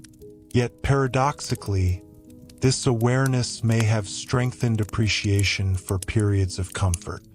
A day without sharp pain, a harvest completed without injury, a winter survived without severe illness. These were quiet successes. Relief was not taken for granted because it was never assumed permanent. Another important layer is intergenerational knowledge. Techniques for easing strain were passed from parent to child. How to lift without twisting the spine, how to wrap a joint for support, which herbs soothed inflammation. This transfer of embodied wisdom represented a form of cultural continuity just as significant as political or religious tradition. Even humor sometimes emerged around discomfort. Marginal illustrations in manuscripts occasionally depict exaggerated physical complaints in playful ways. These glimpses suggest that while pain was real, it could also be integrated into storytelling and satire. A sore body did not eliminate the capacity for lightness.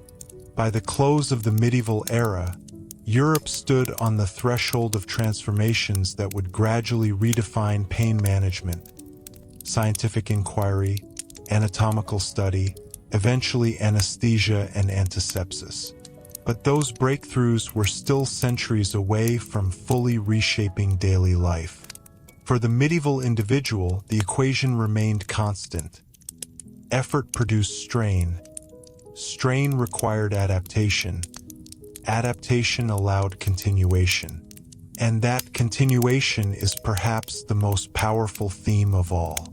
Fields were cultivated year after year despite stiff backs. Cathedrals rose stone by stone despite calloused hands and aching shoulders.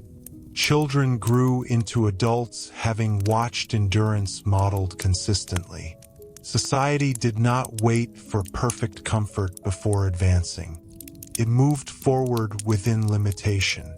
So when we ask what pain was considered normal in medieval daily life, the answer is not a single ailment or condition.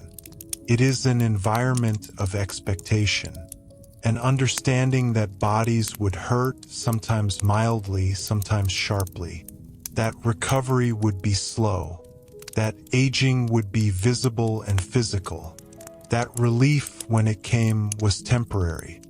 But alongside that environment was an equally powerful expectation, that life would continue anyway. And in that steady continuation, across winters, across harvests, across generations, we see the foundation upon which medieval society rested. Thank you for following this extended, careful exploration. By examining the ordinary physical realities beneath the surface of medieval history, we gain something more grounded and more human than grand narratives alone can offer. History is not sustained by extraordinary moments alone. It is sustained by ordinary bodies rising each morning, feeling the weight of their own limits, and choosing to move forward regardless. As we arrive at what is truly the final layer of this discussion, it is worth considering how the medieval experience of pain shaped their relationship with hope. Hope in the medieval world was rarely built on the promise of physical ease. It was built on continuity, on the belief that tomorrow would come, that seasons would turn, that children would grow, that harvests would return. Pain did not cancel hope. It coexisted with it. This coexistence is important. When discomfort is constant but survivable, it becomes part of the background against which aspiration operates. A mason lifting heavy stone might feel the strain in his shoulders, yet still imagine the completed cathedral. A mother enduring the physical toll of repeated pregnancies might envision the security of a thriving household. The body protested, but purpose extended beyond it. Medieval art and architecture themselves are evidence of this orientation. The construction of vast cathedrals required generations of labor. Those who laid the foundations would never see the final spires. They worked knowing that their bodies would tire long before the structure was complete. That willingness reveals a perspective not centered on immediate comfort. At the same time, daily relief mattered deeply. A warm meal after a long day, a quiet evening by the hearth, a moment of rest after harvest. These were genuine pleasures. In a world where pain was normalized, small comforts were amplified in significance. A temporary easing of joint stiffness near the fire was not trivial. It was restorative. The medieval calendar reinforced this pattern. After long periods of labor came feast days. After fasting came celebration. After winter came spring. Physical strain was balanced by ritual renewal. This cyclical rhythm helped people absorb discomfort without losing orientation. Even medical hope existed, though modest. Herbal remedies were tried and refined. Physicians consulted texts and adjusted treatments. Midwives learned through repetition and observation. While outcomes were uncertain, effort continued. There was no assumption that suffering must simply be endured without attempt at relief. Another subtle but powerful factor was narrative. Stories, religious, folkloric, historical, often included themes of trial and perseverance. Characters faced hardship and emerged transformed or strengthened. These narratives mirrored daily reality and offered psychological reinforcement. And yet, it is crucial to maintain balance. Medieval life was not romantic in its hardship. Many lives were shortened by infections or complications that modern medicine now prevents. Many endured pain that today would be quickly relieved. The normalization of discomfort was born of necessity, not preference. But necessity over time produces adaptation. What we ultimately see is a society that integrated physical limitation into its worldview without allowing that limitation to halt development. Universities were founded, trade networks expanded, artistic traditions flourished, agricultural methods improved incrementally. None of this occurred in an environment of bodily ease. In that sense, the medieval experience reminds us that comfort is not the sole foundation of progress. Stability, cooperation, and shared meaning are equally powerful. So when we return to the central question, what pain was considered normal in medieval daily life, the answer spans muscle strain, dental decay, joint stiffness, infection, hunger, aging. These were expected companions. But alongside them stood endurance, adaptation, communal care, and hope grounded not in physical perfection, but in continuity. The medieval world did not promise a life without pain. It offered instead a life structured to move forward despite it. And that steady forward motion, imperfect, embodied, persistent, is perhaps the most enduring legacy of all. Thank you for staying through this comprehensive exploration of medieval daily life beneath the surface of grand events. By focusing on the ordinary, we uncover the true texture of history. Not just what happened, but how it felt to live it. And in that texture, we find something quietly familiar. As we take what will truly be our final extended reflection, it's worth stepping outside the specifics of muscles, joints, and illness and considering something deeper: how the medieval normalization of pain shaped their understanding of what it meant to be human. In the modern world, we often define progress by our ability to eliminate discomfort. Medical breakthroughs are celebrated precisely because they reduce pain, extend life, and increase physical ease. But for medieval people, humanity was never imagined as physically seamless. The body was understood to be fragile, finite, and frequently uncomfortable. That understanding was not abstract. It was lived daily. This had philosophical consequences. Medieval theology, philosophy, and medicine all shared a common premise. The human body was part of a larger created order. It was not designed for endless comfort, but for endurance within limits. Physical suffering was not automatically interpreted as failure, either personal or societal. It was evidence of living within a material world subject to decay and change. That worldview likely influenced emotional regulation. When discomfort was expected, it may have produced less shock, even if it did not reduce sensation. A sore back after harvest was confirmation of work completed. Stiff fingers in winter confirmed the season's arrival. Pain was not meaningless chaos.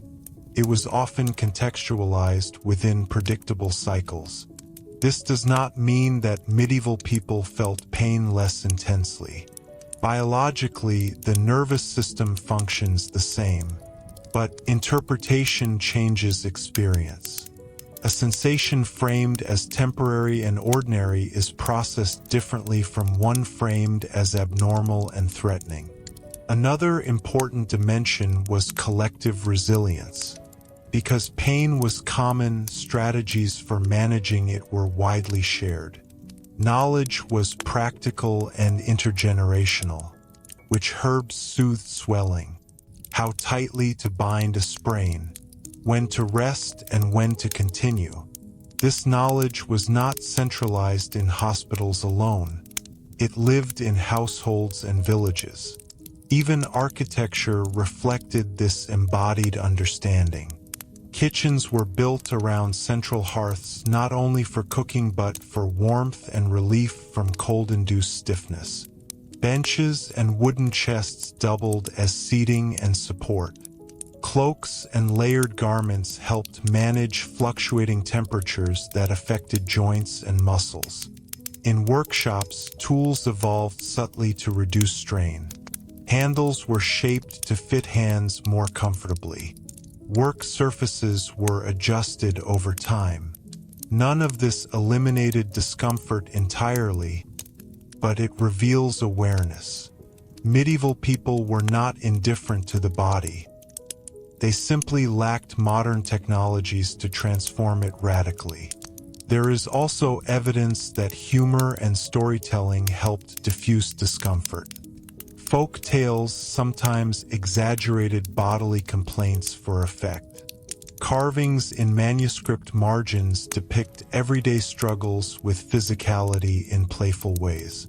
These artistic gestures suggest that pain, while serious, could also be woven into cultural expression without dominating it. Importantly, the normalization of pain did not prevent empathy. Medieval charity was deeply embedded in religious practice. Care for the sick and elderly was framed as moral duty. Monasteries maintained infirmaries. Guilds sometimes supported injured members. Families absorbed additional burdens when someone weakened. This compassion coexisted with harsh realities. Resources were limited. Not everyone could be saved from worsening illness, but the expectation that bodies were vulnerable fostered a certain collective attentiveness. Over the centuries, gradual improvements, better agricultural tools, improved ventilation in buildings, incremental surgical refinements, slowly reduced specific forms of strain. Yet these improvements were evolutionary, not revolutionary. The baseline assumption remained: the body will ache and life will proceed. When we look at the monuments of the medieval world, cathedrals, bridges, manuscripts, we often admire their endurance. But behind those achievements were countless ordinary bodies working through discomfort. Every stone lifted strained muscle. Every manuscript copied required hours of bent posture. Every field harvested demanded repetitive motion. And yet, civilization advanced.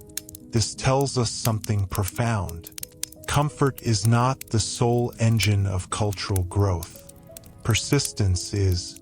So in answering the question, what pain was considered normal in medieval daily life, we find a layered conclusion. Normal pain included the steady wear of labor, the recurring sting of untreated dental decay, the stiffness brought by cold and age, the slow healing of minor injury, the fatigue of lean seasons. But equally normal were adaptation, shared knowledge, ritual cycles, incremental innovation, and hope grounded in continuity rather than comfort. The medieval world did not promise relief from bodily limitation. It offered instead a framework for living within it. And perhaps that is the most enduring insight of all. Human history is not simply the story of conquering pain. It is the story of building meaning around it, navigating it collectively, and continuing forward despite it. Thank you for staying through this extended and careful exploration of the physical foundations of medieval life. When we look beyond dramatic events and into the lived experience of ordinary bodies, history becomes quieter, but also more honest. And in that honesty, across centuries, we recognize something deeply familiar. As we truly close this exploration, let's turn to one final perspective: how the normalization of pain in medieval daily life shaped the tempo of existence itself. Modern life often moves at a pace supported by medical intervention. If we injure ourselves, we expect treatment that restores function quickly. If pain persists, we seek diagnosis and correction.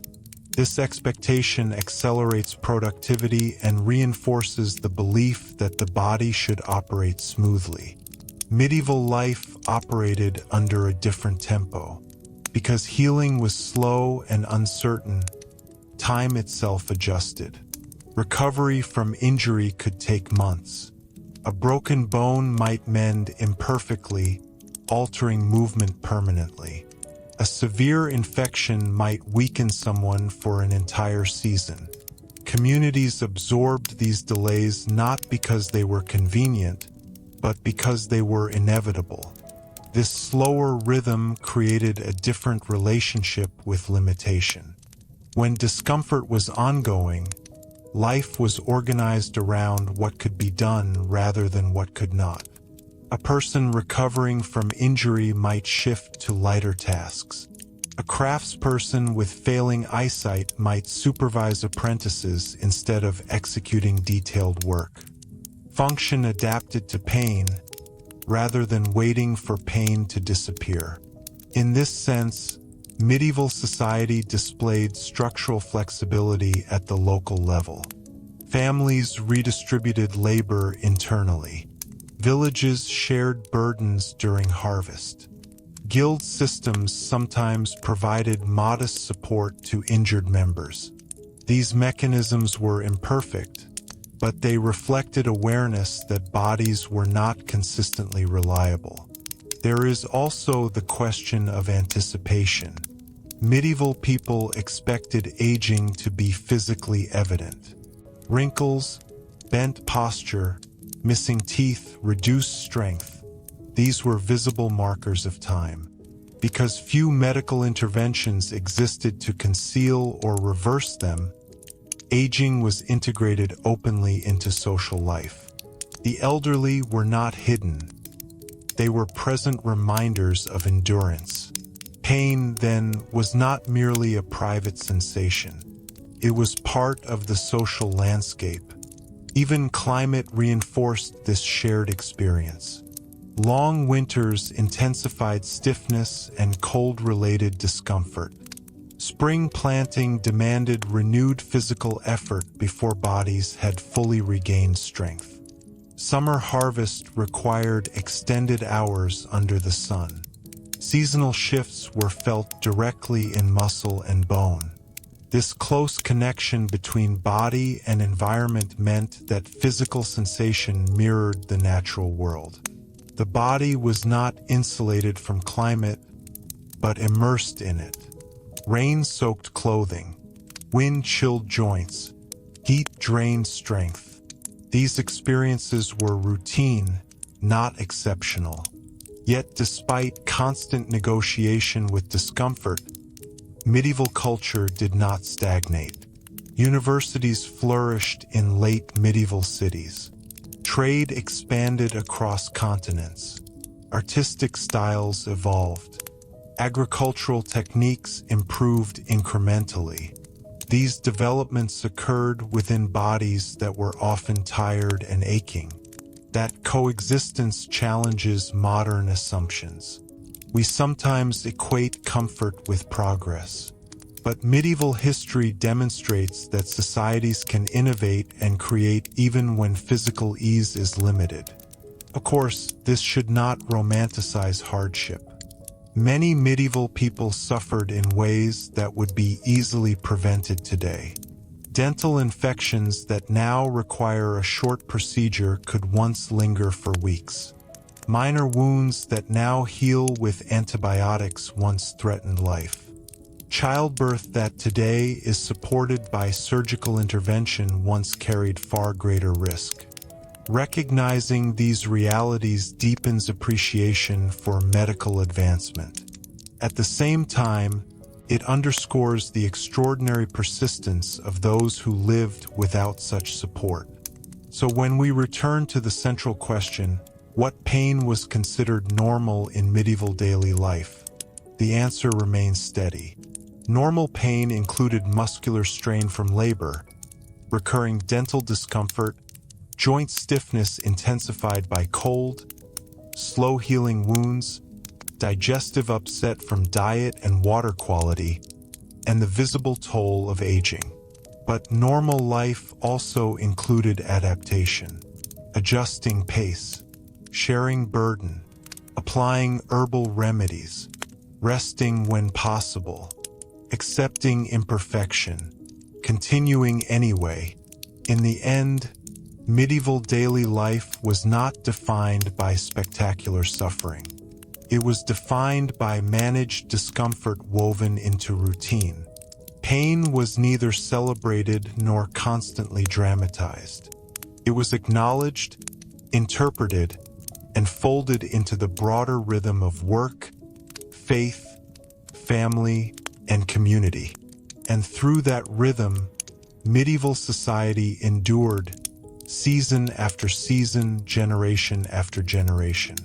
Thank you for walking through this extended examination of the physical texture of the Middle Ages. By focusing on the ordinary realities of the body, we gain a more grounded understanding of the past. History, at its most human level, is not only about power or catastrophe. It is about how ordinary people lived inside imperfect bodies and still built a world that carried forward. As we bring this long exploration to its final, settled conclusion, it's worth reflecting on one last idea: how the medieval normalization of pain shaped their sense of endurance across generations. For medieval families, life was not measured only in years, but in seasons survived. A household that endured several harsh winters, poor harvests, illness, and injury without collapsing represented success. Physical discomfort was woven into that measure of survival. A body that could still rise at dawn despite soreness was a quiet triumph. Generational continuity depended on this endurance. Children learned by watching. They saw parents tend blistered hands without drama. They observed elders warming stiff joints by the fire before beginning small tasks. They noticed how a lingering cough was monitored carefully, and how a minor injury was wrapped and supported rather than panicked over. Through repetition, they absorbed a culture of calibrated response. That calibration is central to understanding medieval daily pain. Not every ache triggered alarm. Not every fever caused despair. People distinguished between tolerable strain and dangerous decline. That distinction was informed by memory, both personal and communal. If a symptom resembled one that had passed before, it inspired patience. If it resembled one that had once ended badly, it prompted urgency.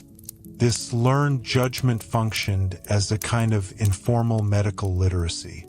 It did not rely on scientific instruments, but on observation accumulated across lifetimes. Villages remembered which illnesses tended to spread quickly. Families remembered which herbal preparations soothed inflammation. This collective memory reduced uncertainty even when effective cures were limited. At the same time, medieval resilience was not infinite. There were thresholds beyond which the body simply could not recover. Severe infections, traumatic injuries, and complications of childbirth claimed lives with a frequency that would shock modern audiences. Pain could escalate into crisis without warning. When that happened, communities gathered, not because they could always prevent loss, but because solidarity mattered. Another dimension to consider is dignity. In a society where physical effort was central to identity, the loss of strength carried emotional weight. An aging craftsperson unable to perform fine detail work, or a farmer no longer capable of heavy lifting, faced adjustment not only in routine but in self-concept. Medieval culture responded by creating space for advisory and supervisory roles. Experience retained value even when physical power declined. The integration of aging and pain into visible social roles reduced isolation. Elderly individuals were not expected to conceal limitation. Their slowed movement and careful posture were part of communal life. This visibility normalized the physical cost of time. And throughout it all, there was creativity. Medieval Europe produced intricate manuscripts, soaring architecture, layered musical traditions, and evolving intellectual frameworks. None of these achievements were constructed by pain-free bodies. They were produced by people who managed discomfort as a constant variable. This does not diminish the significance of modern medicine. On the contrary, it highlights its extraordinary impact.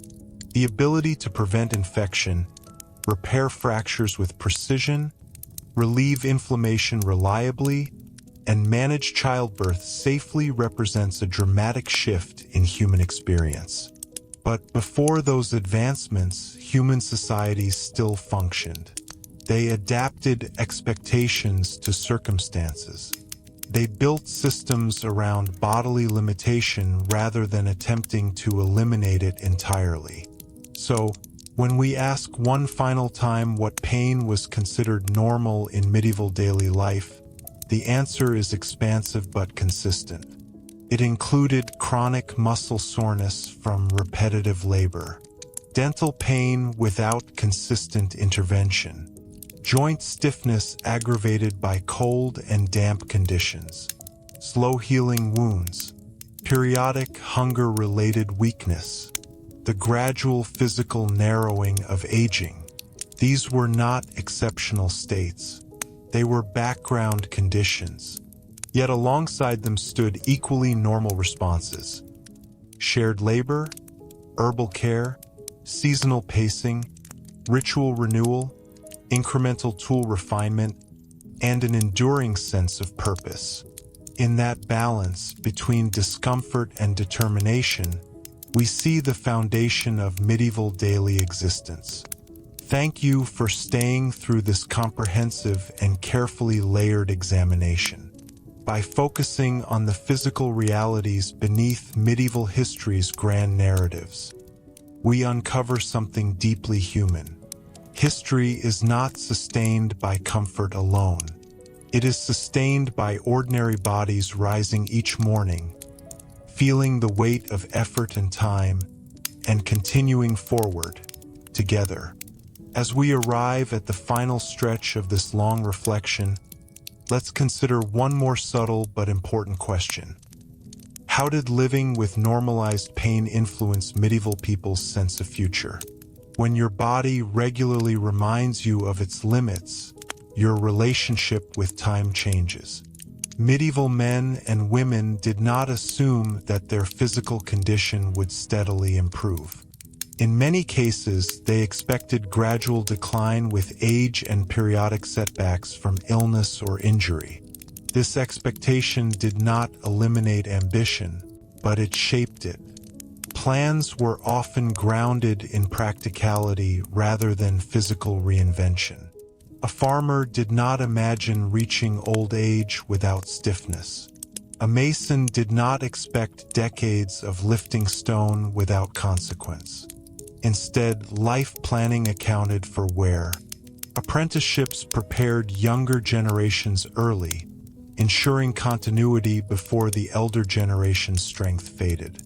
Knowledge transfer was urgent precisely because the body could not be relied upon indefinitely. This awareness may have encouraged a different kind of foresight. Property was secured. Tools were maintained carefully. Children were trained with intention. Physical vulnerability reinforced the importance of preparation. It also shaped emotional pacing. Because discomfort was woven into daily life, joy was often located in completion rather than ease. A finished harvest, a repaired roof, a healed wound, even if imperfectly mended. Relief was temporary, but meaningful. Satisfaction came from progress, not from the absence of strain. Even social gatherings reflect this pattern. Festivals were not constant, they punctuated labor. The contrast amplified their impact. After weeks of repetitive physical effort, music and shared meals felt restorative. The body might still ache, but the atmosphere shifted. Medieval society balanced endurance with periodic renewal. There is also evidence that medieval people paid close attention to bodily signals as indicators of life's fragility. Wills were sometimes written at relatively young ages, especially after surviving serious illness. The unpredictability of health encouraged readiness. This did not necessarily create constant fear, but it did foster realism. Realism is perhaps the defining word here. Pain was not idealized, but it was not entirely unexpected either. It was treated as part of material existence. That realism filtered into philosophy and theology, into legal systems and economic arrangements. Institutions developed not around the promise of bodily perfection, but around the management of limitation. Importantly, this normalization of pain did not prevent care. On the contrary, vulnerability often strengthened communal ties.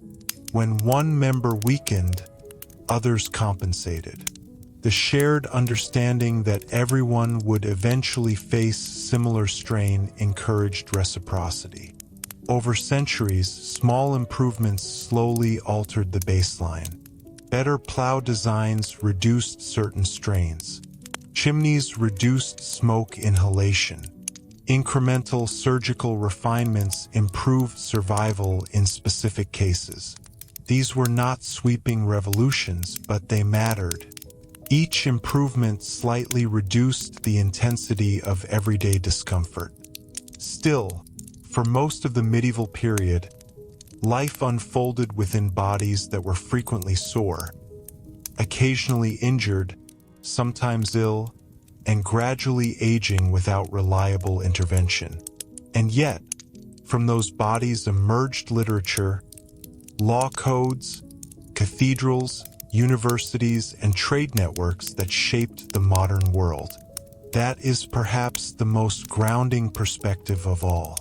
Medieval daily pain was real. It was present in muscle, bone, tooth, and joint. It was intensified by cold, hunger, and repetitive labor.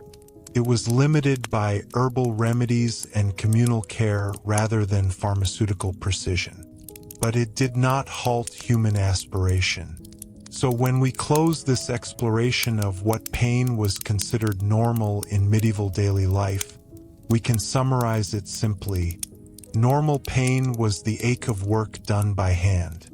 Normal pain was the stiffness of cold mornings. Normal pain was the dull persistence of untreated dental decay. Normal pain was the gradual narrowing of movement with age. Normal pain was the slow healing of cuts and fractures. Normal pain was the fatigue that returned with each season. And normal life was the decision to continue anyway. Thank you for staying through this extended, layered journey into the embodied reality of the Middle Ages.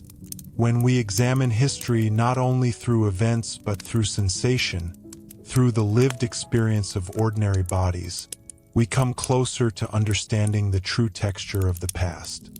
And in that texture, across centuries, we recognize resilience not as spectacle but as habit. As we arrive at the final stretch of this long reflection, let's consider one more subtle but important question. How did living with normalized pain influence medieval people's sense of future? When your body regularly reminds you of its limits, your relationship with time changes. Medieval men and women did not assume that their physical condition would steadily improve. In many cases, they expected gradual decline with age and periodic setbacks from illness or injury. This expectation did not eliminate ambition, but it shaped it. Plans were often grounded in practicality rather than physical reinvention.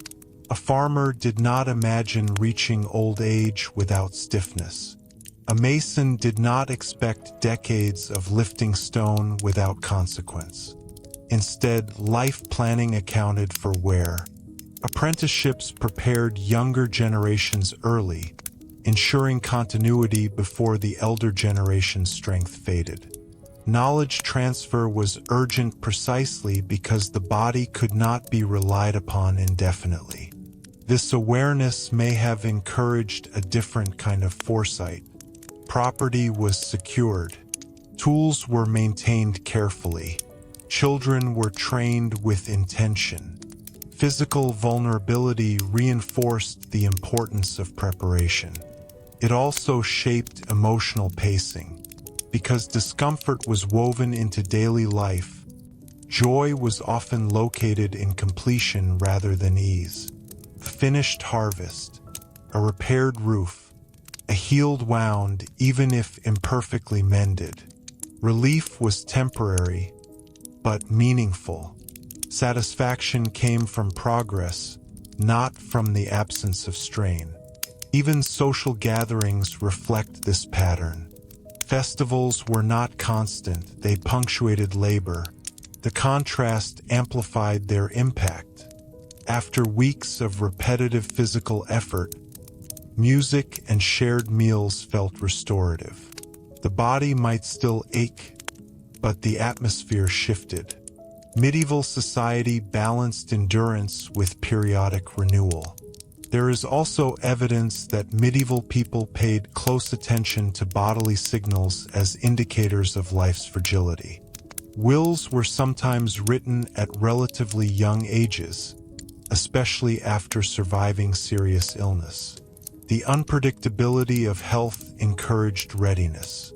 This did not necessarily create constant fear, but it did foster realism. Realism is perhaps the defining word here. Pain was not idealized, but it was not entirely unexpected either. It was treated as part of material existence. That realism filtered into philosophy and theology, into legal systems and economic arrangements. Institutions developed not around the promise of bodily perfection, but around the management of limitation. Importantly, this normalization of pain did not prevent care. On the contrary, vulnerability often strengthened communal ties. When one member weakened, others compensated. The shared understanding that everyone would eventually face similar strain encouraged reciprocity. Over centuries, small improvements slowly altered the baseline. Better plow designs reduced certain strains. Chimneys reduced smoke inhalation. Incremental surgical refinements improved survival in specific cases. These were not sweeping revolutions, but they mattered. Each improvement slightly reduced the intensity of everyday discomfort. Still, for most of the medieval period, life unfolded within bodies that were frequently sore, occasionally injured, sometimes ill, and gradually aging without reliable intervention. And yet, from those bodies emerged literature, law codes, cathedrals, universities, and trade networks that shaped the modern world. That is perhaps the most grounding perspective of all. Medieval daily pain was real. It was present in muscle, bone, tooth, and joint. It was intensified by cold, hunger, and repetitive labor. It was limited by herbal remedies and communal care rather than pharmaceutical precision. But it did not halt human aspiration. So when we close this exploration of what pain was considered normal in medieval daily life, we can summarize it simply. Normal pain was the ache of work done by hand. Normal pain was the stiffness of cold mornings. Normal pain was the dull persistence of untreated dental decay. Normal pain was the gradual narrowing of movement with age. Normal pain was the slow healing of cuts and fractures. Normal pain was the fatigue that returned with each season. And normal life was the decision to continue anyway. Thank you for staying through this extended, layered journey into the embodied reality of the Middle Ages. When we examine history not only through events but through sensation, through the lived experience of ordinary bodies, we come closer to understanding the true texture of the past. And in that texture, across centuries, we recognize resilience not as spectacle but as habit. As we reach what is truly the last sustained reflection, let's consider one final dimension: how the normalization of pain influenced medieval people's relationship with mortality. In a world where illness could escalate quickly and injuries carried greater risk, awareness of death was closer to the surface of daily life. This proximity did not mean that people lived in constant fear, but it did mean that physical vulnerability was never abstract. A persistent fever, a festering wound, or complications in childbirth could shift from discomfort to crisis with unsettling speed. Because of this, medieval communities developed cultural frameworks that kept mortality visible yet integrated.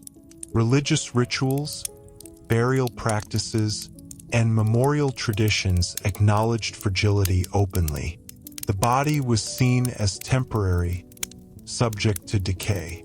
Pain, therefore, was not just an inconvenience, it was a reminder of human limitation within a larger order. And yet, this awareness often produced seriousness rather than despair.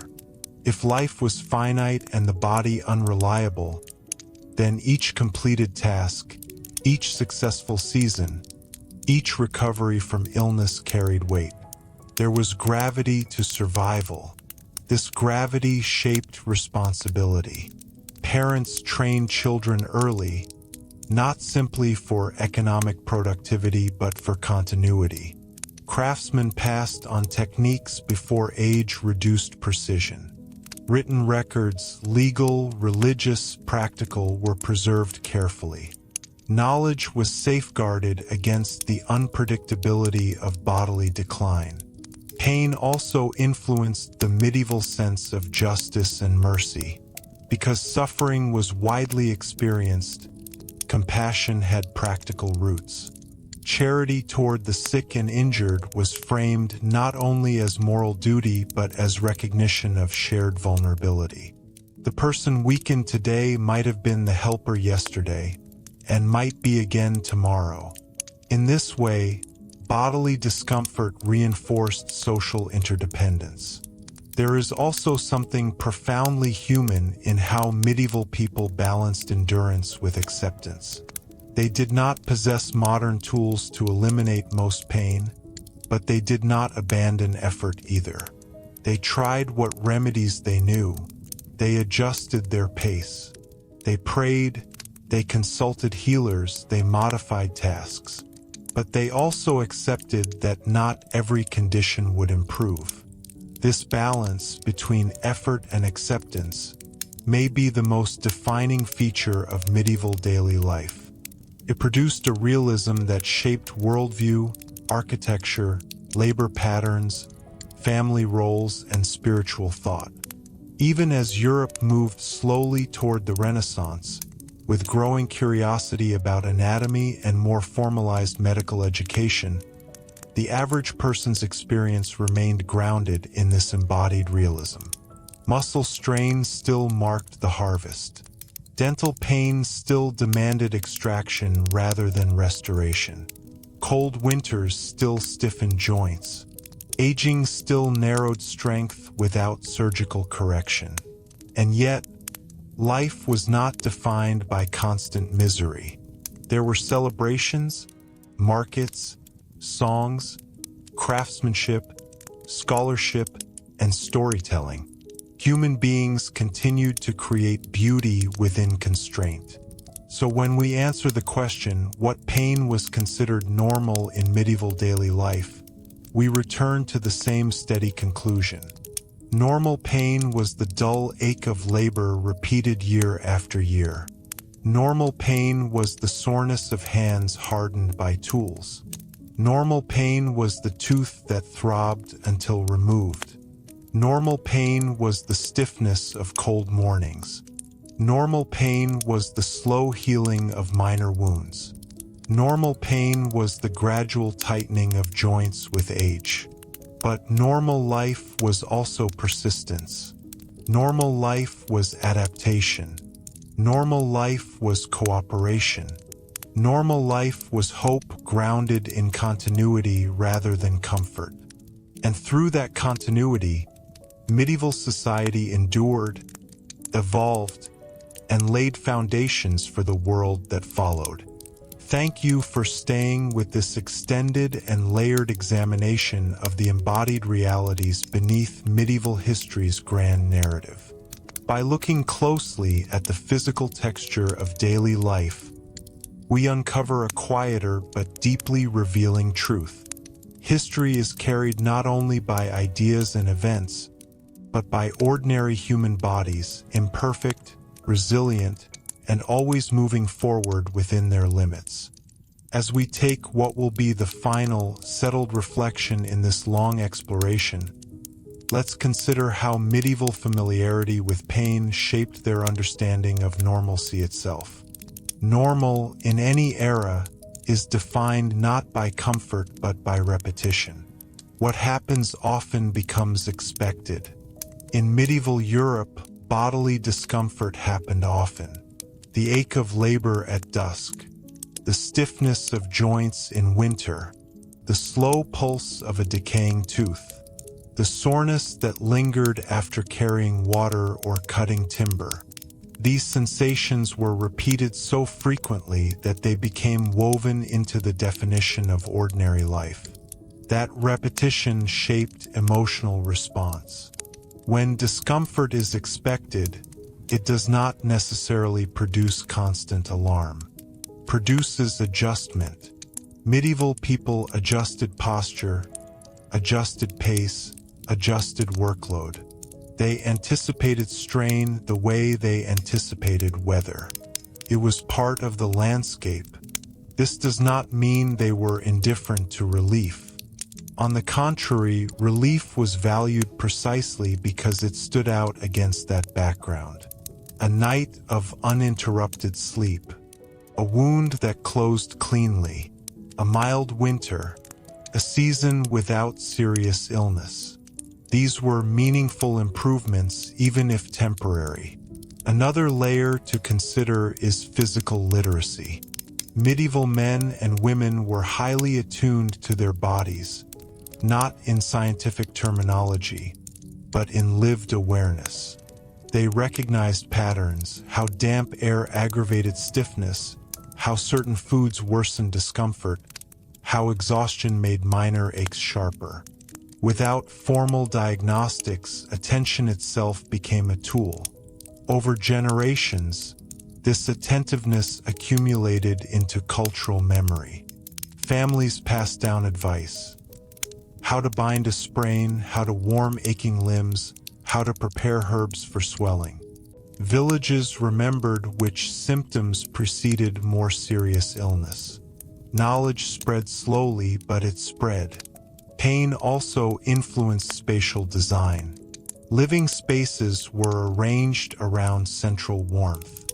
Seating often lined walls for shared rest. Workshops were structured to accommodate repetitive motion. Tools evolved subtly to fit the hand more naturally. None of these changes eliminated discomfort, but they reveal that medieval society did not ignore it. Importantly, normalized pain did not erase aspiration. People still planned for the future. They invested labor in projects that extended beyond their own lifetimes. Cathedrals, bridges, manuscripts. These undertakings required sustained physical effort across decades. The presence of routine discomfort did not prevent vision. In fact, one might argue that the predictability of strain encouraged collective ambition. When hardship is expected, collaboration becomes essential. Large projects required shared effort precisely because no single body could bear the load alone. At the same time, the limits of endurance were visible. Severe illness, traumatic injury, and childbirth complications remained dangerous. Medieval life was shaped by thresholds, points at which pain shifted from manageable to life-threatening. Communities learned to recognize these thresholds through experience. This constant negotiation between tolerance and alarm formed the backbone of medieval physical culture. So when we ask one final time what pain was considered normal in medieval daily life, the answer is steady and grounded. Normal pain was the soreness from plowing or weaving. Normal pain was the sting of a small cut that took days to close. Normal pain was the ache of cold seeping into joints. Normal pain was the fatigue of repetitive labor. Normal pain was the gradual wearing down of strength with age. But normal life was not defined solely by that pain. It was defined by adaptation, by rising each morning aware that the body would protest, and proceeding anyway. It was defined by shared knowledge, by communal support, by incremental refinement of tools and techniques. It was defined by the understanding that human bodies are finite, but human communities can extend beyond individual limitation. And that may be the clearest and most enduring insight of all. Medieval daily life was not free from pain. It was structured around it. Yet within that structure, people cultivated resilience, creativity, faith, and cooperation. History is often told through extraordinary events, but it is sustained through ordinary endurance. In the Middle Ages, that endurance was physical as much as social. Thank you for remaining through this comprehensive and careful examination of what pain meant and what it did not mean in medieval daily life. When we look closely at the body in history, we find something steady and familiar: vulnerability paired with persistence. And that combination, across centuries, is what truly carries humanity forward. As we take what will be the final, settled reflection in this long exploration, let's consider how medieval familiarity with pain shaped their understanding of normalcy itself. Normal, in any era, is defined not by comfort but by repetition. What happens often becomes expected. In medieval Europe, bodily discomfort happened often. The ache of labor at dusk, the stiffness of joints in winter, the slow pulse of a decaying tooth, the soreness that lingered after carrying water or cutting timber. These sensations were repeated so frequently that they became woven into the definition of ordinary life. That repetition shaped emotional response. When discomfort is expected, it does not necessarily produce constant alarm. It produces adjustment. Medieval people adjusted posture, adjusted pace, adjusted workload. They anticipated strain the way they anticipated weather. It was part of the landscape. This does not mean they were indifferent to relief. On the contrary, relief was valued precisely because it stood out against that background. A night of uninterrupted sleep, a wound that closed cleanly, a mild winter, a season without serious illness. These were meaningful improvements, even if temporary. Another layer to consider is physical literacy. Medieval men and women were highly attuned to their bodies, not in scientific terminology, but in lived awareness. They recognized patterns, how damp air aggravated stiffness, how certain foods worsened discomfort, how exhaustion made minor aches sharper. Without formal diagnostics, attention itself became a tool. Over generations, this attentiveness accumulated into cultural memory. Families passed down advice: how to bind a sprain, how to warm aching limbs, how to prepare herbs for swelling. Villages remembered which symptoms preceded more serious illness. Knowledge spread slowly, but it spread. Pain also influenced spatial design. Living spaces were arranged around central warmth. Seating often lined walls for shared rest. Workshops were structured to accommodate repetitive motion. Tools evolved subtly to fit the hand more naturally. None of these changes eliminated discomfort, but they reveal that medieval society did not ignore it. Importantly, normalized pain did not erase aspiration. People still planned for the future. They invested labor in projects that extended beyond their own lifetimes. Cathedrals, bridges, manuscripts. These undertakings required sustained physical effort across decades. The presence of routine discomfort did not prevent vision. In fact, one might argue that the predictability of strain encouraged collective ambition. When hardship is expected, collaboration becomes essential. Large projects required shared effort precisely because no single body could bear the load alone. At the same time, the limits of endurance were visible. Severe illness, traumatic injury, and childbirth complications remained dangerous. Medieval life was shaped by thresholds, points at which pain shifted from manageable to life-threatening. Communities learned to recognize these thresholds through experience. This constant negotiation between tolerance and alarm formed the backbone of medieval physical culture. So when we ask one final time what pain was considered normal in medieval daily life, the answer is steady and grounded. Normal pain was the soreness from plowing or weaving. Normal pain was the sting of a small cut that took days to close. Normal pain was the ache of cold seeping into joints. Normal pain was the fatigue of repetitive labor. Normal pain was the gradual wearing down of strength with age. But normal life was not defined solely by that pain. It was defined by adaptation, by rising each morning aware that the body would protest, and proceeding anyway. It was defined by shared knowledge, by communal support, by incremental refinement of tools and techniques.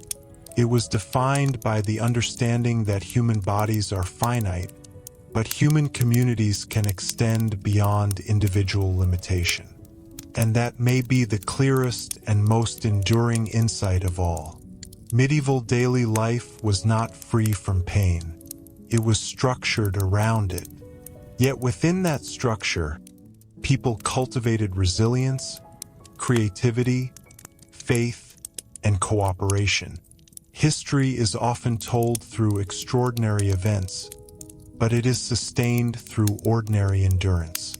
In the Middle Ages, that endurance was physical as much as social.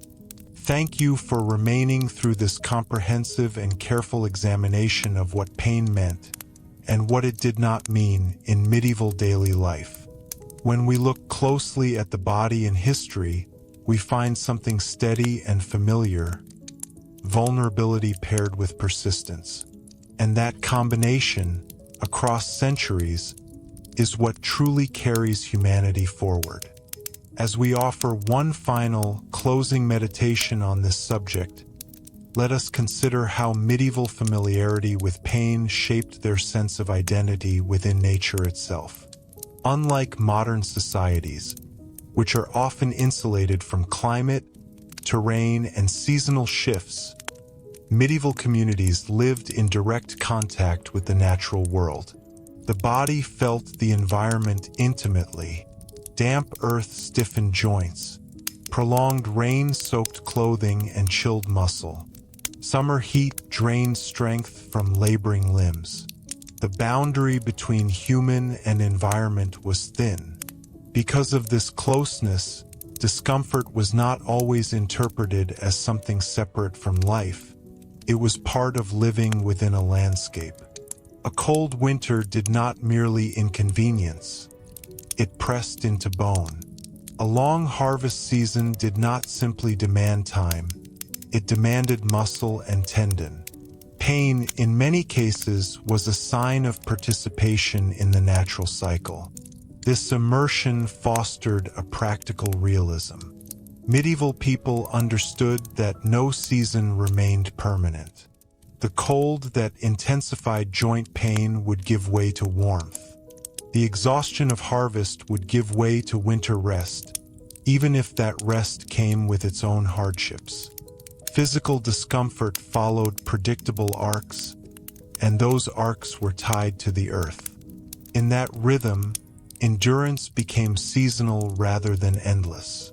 There were times to strain and times to conserve strength. The body was not expected to perform at a uniform level throughout the year. It adapted to the calendar. This seasonal pacing likely softened the psychological burden of pain. When stiffness in winter was anticipated, it felt less like a failure and more like a familiar companion. When muscle soreness followed harvest, it signaled completion as much as fatigue. There is also the matter of comparison. Medieval people compared themselves not to abstract ideals of health, but to neighbors, family members, and elders. If everyone in the village walked more slowly after decades of fieldwork, that slowness became ordinary. If many adults had missing teeth by middle age, it was not seen as unusual. Modern standards of comfort and bodily maintenance would have been unimaginable. There were no expectations of orthodontic alignment, perfect posture, or surgical correction for minor irregularities.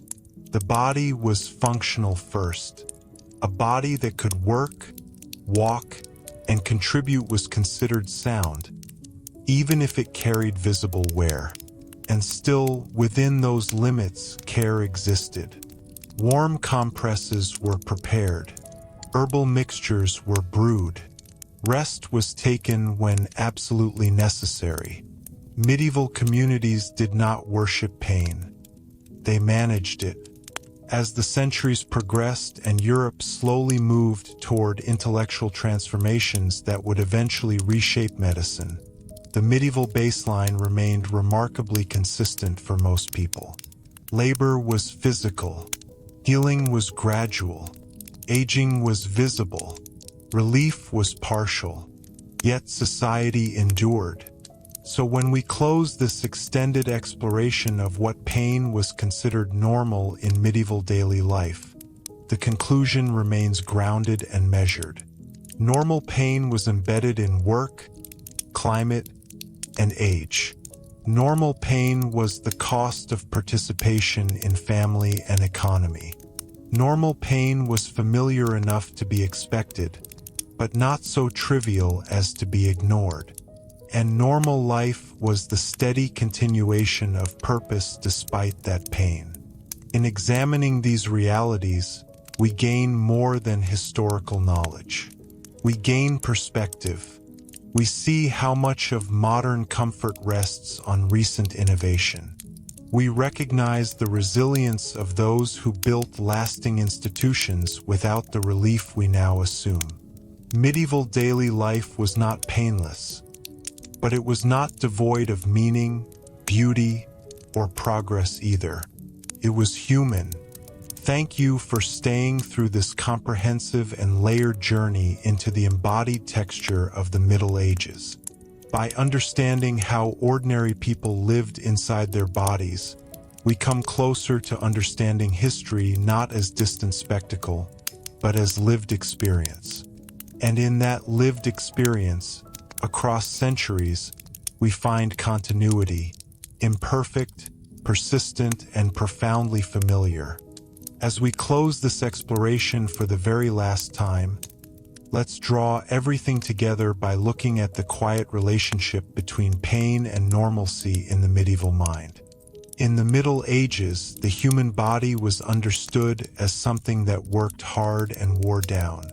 There was no expectation that it would remain comfortable indefinitely. Labor left marks. Climate left marks. Time left marks. These were not viewed as anomalies. They were signs of participation in life. A farmer's back stiffened not because something had gone wrong, but because fields required bending.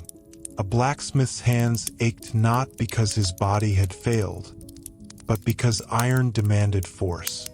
A mother's body weakened after childbirth not because she was fragile, but because life required sacrifice and endurance. In each case, discomfort was interpreted through function. This functional understanding of pain shaped daily decision-making. Medieval people did not constantly seek to eliminate every ache. They sought to remain capable. If discomfort did not prevent work, it was managed quietly. If it threatened survival or productivity, it drew attention. That distinction between tolerable strain and dangerous illness was central. Communities developed informal thresholds for concern. Swelling that spread quickly was alarming. A wound that changed color was watched closely. A fever accompanied by confusion signaled urgency. But ordinary soreness, recurring stiffness, or dull tooth pain often fell within the accepted range of experience. It is also important to remember that medieval people lacked the cultural narrative of total physical optimization. Today, we are surrounded by messaging about peak performance, perfect alignment, preventative correction. In the medieval world, bodies were not optimized, they were utilized. Their purpose was contribution, not aesthetic symmetry or perpetual ease. And yet, even within these constraints, there was care. Warmth was sought in winter. Tools were shaped for better grip. Clothing was layered for insulation. Simple remedies were applied consistently. People paid attention to what helped and repeated it. Improvement was gradual but real. What stands out most clearly is that pain was not isolated from identity. It was integrated. It was expected that a long life would show visible wear. Missing teeth, bent posture, calloused hands. These were markers of time and effort. They were common enough not to provoke shock. Still, relief mattered. A healed wound restored movement. A mild season eased joints. A successful harvest meant less hunger-related weakness. Moments of comfort were meaningful precisely because they were not guaranteed. So when we answer the question one final time, what pain was considered normal in medieval daily life, the response is steady and grounded. Normal pain was muscular fatigue from repetitive labor.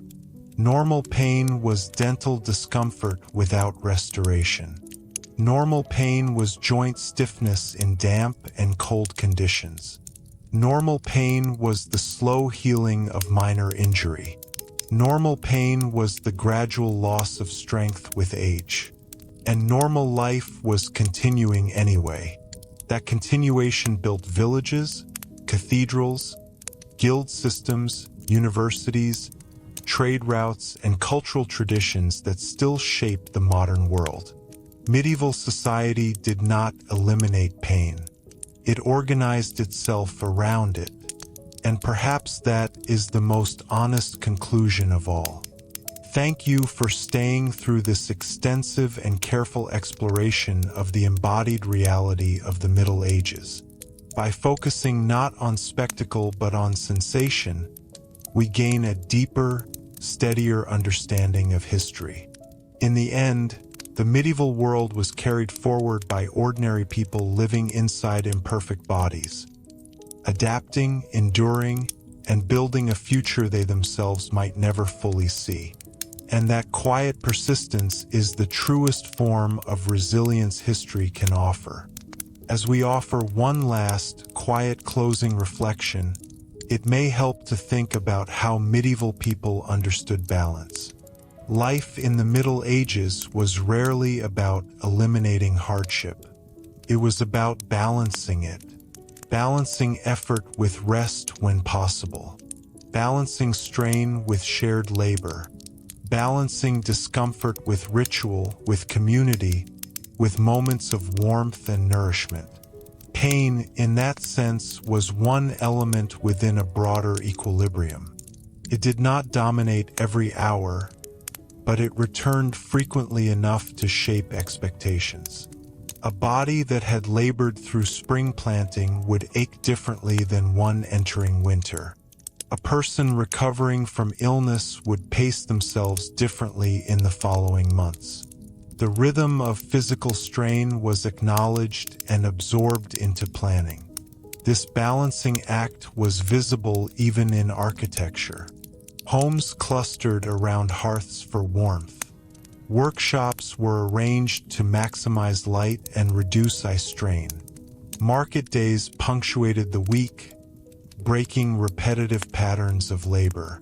Religious observances created pauses in the agricultural calendar. None of these erased discomfort, but they redistributed it. There is something profoundly human in that redistribution.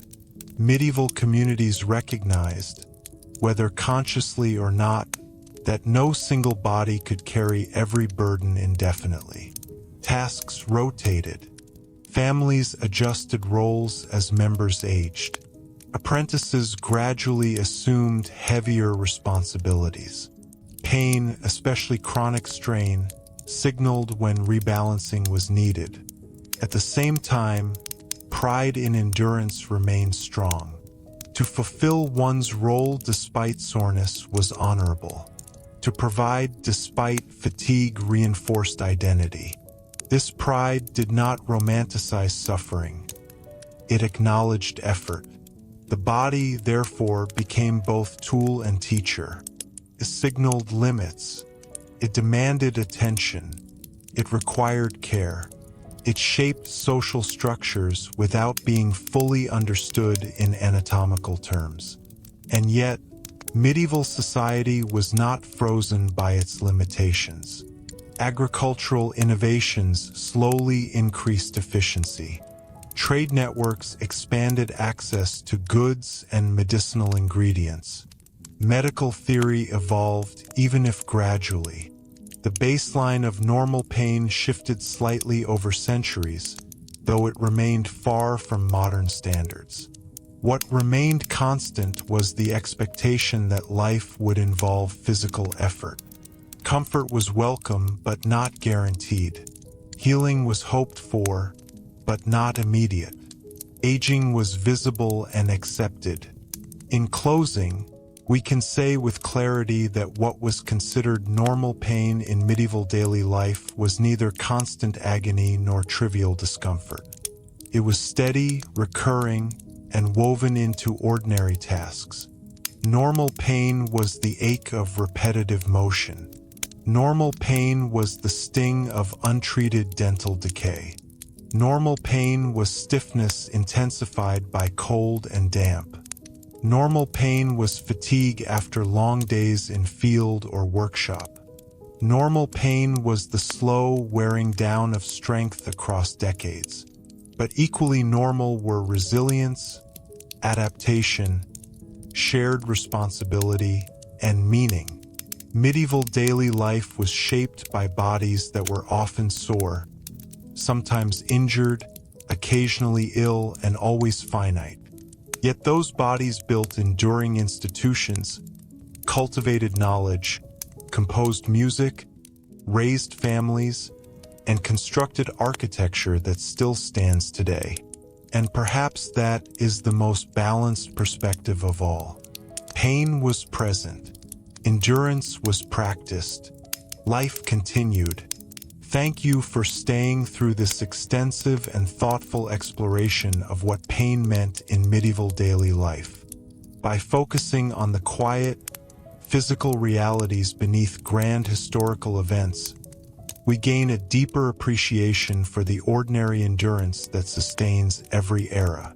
History is not only shaped by extraordinary moments, it is carried forward by ordinary people, living inside imperfect bodies, finding balance where they can, and moving ahead together. As we offer one final extended reflection, let's step back and consider how the medieval experience of pain shaped the overall rhythm of human expectation. In much of the modern world, comfort is treated as the baseline. Discomfort interrupts life. It demands explanation. It invites correction.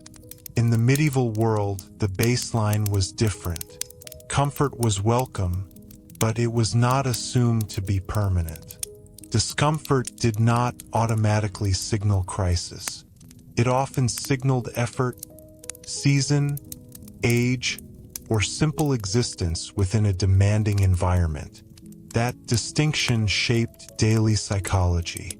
A medieval farmer waking with stiff muscles did not immediately interpret that sensation as something abnormal. It was part of yesterday's labor. A craftswoman whose fingers throbbed after hours of stitching recognized the source. A shepherd with sore feet after long walking did not view the ache as mysterious. Pain was frequently linked to visible cause. This clarity of cause likely reduced certain kinds of anxiety. When you know why your back hurts, you respond differently than when pain feels inexplicable.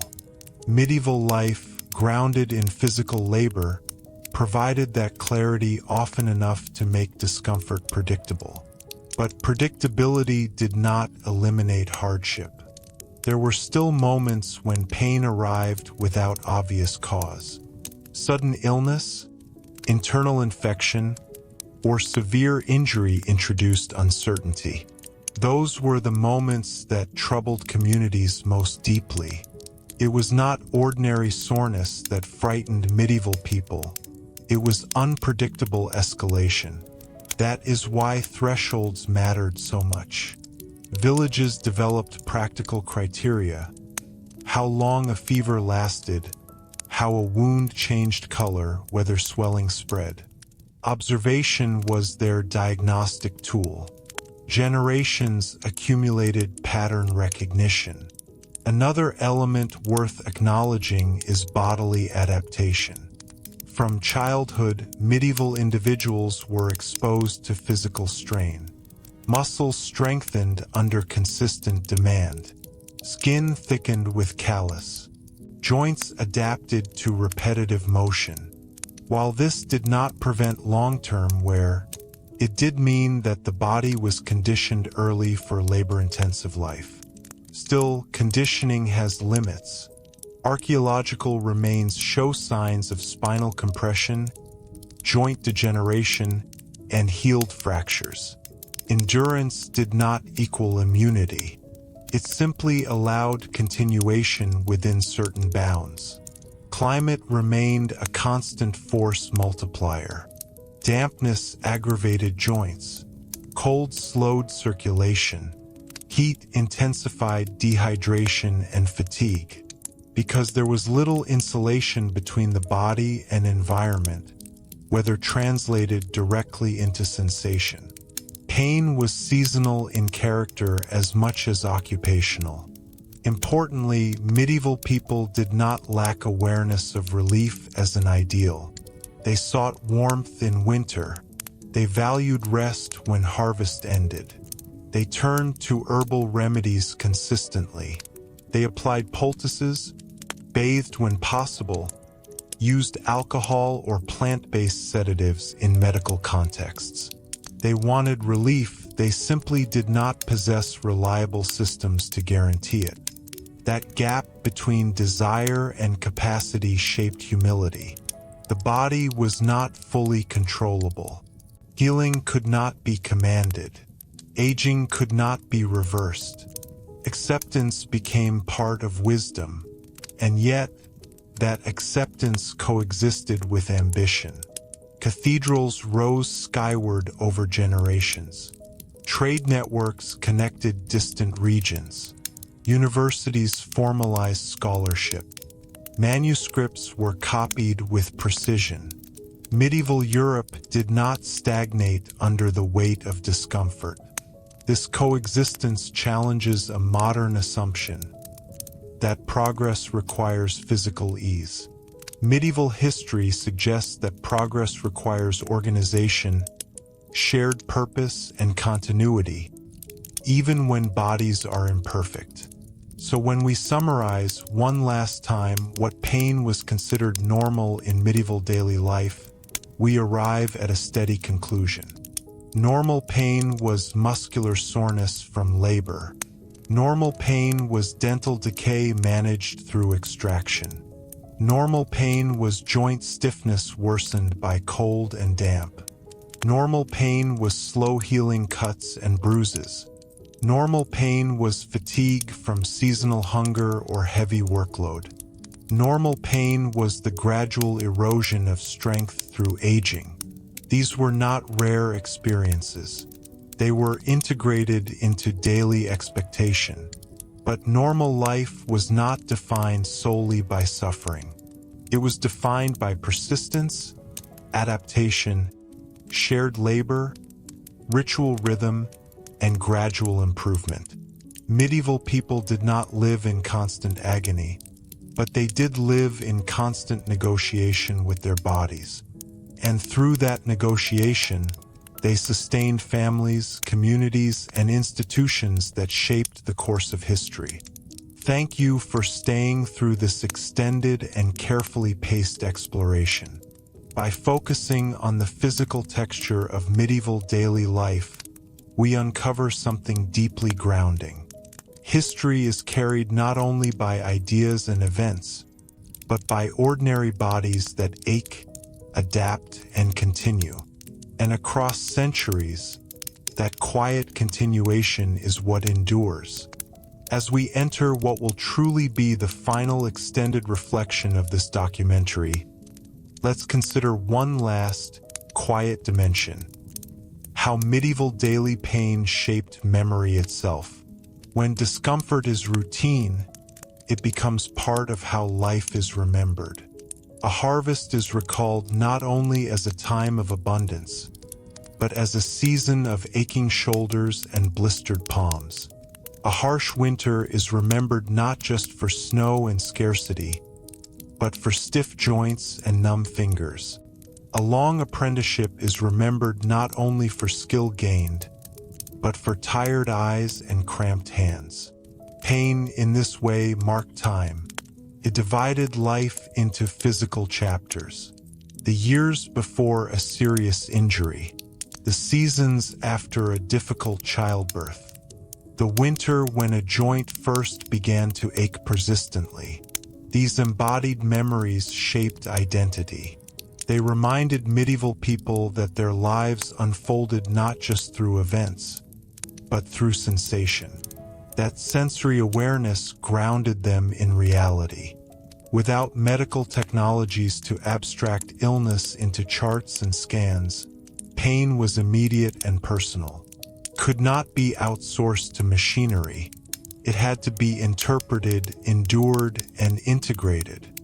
And yet, despite this constant awareness of bodily limits, medieval life was not paralyzed by fragility. People planned marriages, negotiated contracts, invested in tools, and constructed buildings meant to last centuries. They did so while fully aware that their own bodies would not last as long as the stone they laid. There is something deeply steady about that mindset. It acknowledges mortality and limitation without surrendering purpose. Another important point is that pain did not erase joy. Medieval festivals, markets, and gatherings were vibrant precisely because they contrasted with labor. A sore body could still dance. Tired hands could still clap in rhythm. The presence of discomfort did not extinguish delight. It simply coexisted with it.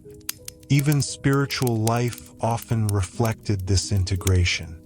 Pilgrimages required physical effort and sometimes hardship. Devotional practices involved kneeling or fasting. Yet these acts were embraced as meaningful. Physical strain, when voluntary and purposeful, could transform from burden into expression. This duality, pain as burden and pain as meaningful effort, reveals the complexity of medieval experience. Not all discomfort was the same. Some was endured reluctantly. Some was accepted as necessary. Some was even embraced within ritual context. But across all variations, one truth remained. The body was finite. That finitude shaped expectations gently but persistently. People did not expect permanent physical perfection. They expected fluctuation. They expected recovery in some cases and decline in others. They expected that aging would leave visible traces. Modern medicine has dramatically altered those expectations. We now anticipate intervention for many conditions that medieval people could only observe and manage. That progress is extraordinary and worthy of appreciation. Yet looking back reminds us that for centuries, humanity operated within a different baseline. Daily life was physically demanding. Pain was often present in small, manageable forms. Relief was partial and temporary. Healing was slow, and still society functioned. Fields were cultivated. Children were raised. Songs were written. Books were copied. Cities expanded. Knowledge accumulated. So when we answer the question, what pain was considered normal in medieval daily life, the answer is steady and unembellished. Normal pain was the ache of repetition. Normal pain was the stiffness of cold. Normal pain was the throb of untreated teeth. Normal pain was the soreness of aging joints. Normal pain was fatigue carried from one season to the next. But normal life was persistence. Normal life was shared effort. Normal life was adaptation within limits. Normal life was hope grounded in continuity. Medieval people did not eliminate pain. They lived with it. And through that lived experience, imperfect, embodied, persistent, they carried history forward. Thank you for remaining through this long and careful examination of the physical foundations of medieval daily life. By focusing not on spectacle but on sensation, we come closer to understanding the true texture of the past. In the end, history is sustained not only by kings or wars, but by ordinary people rising each morning, aware that their bodies would ache, and choosing to continue anyway.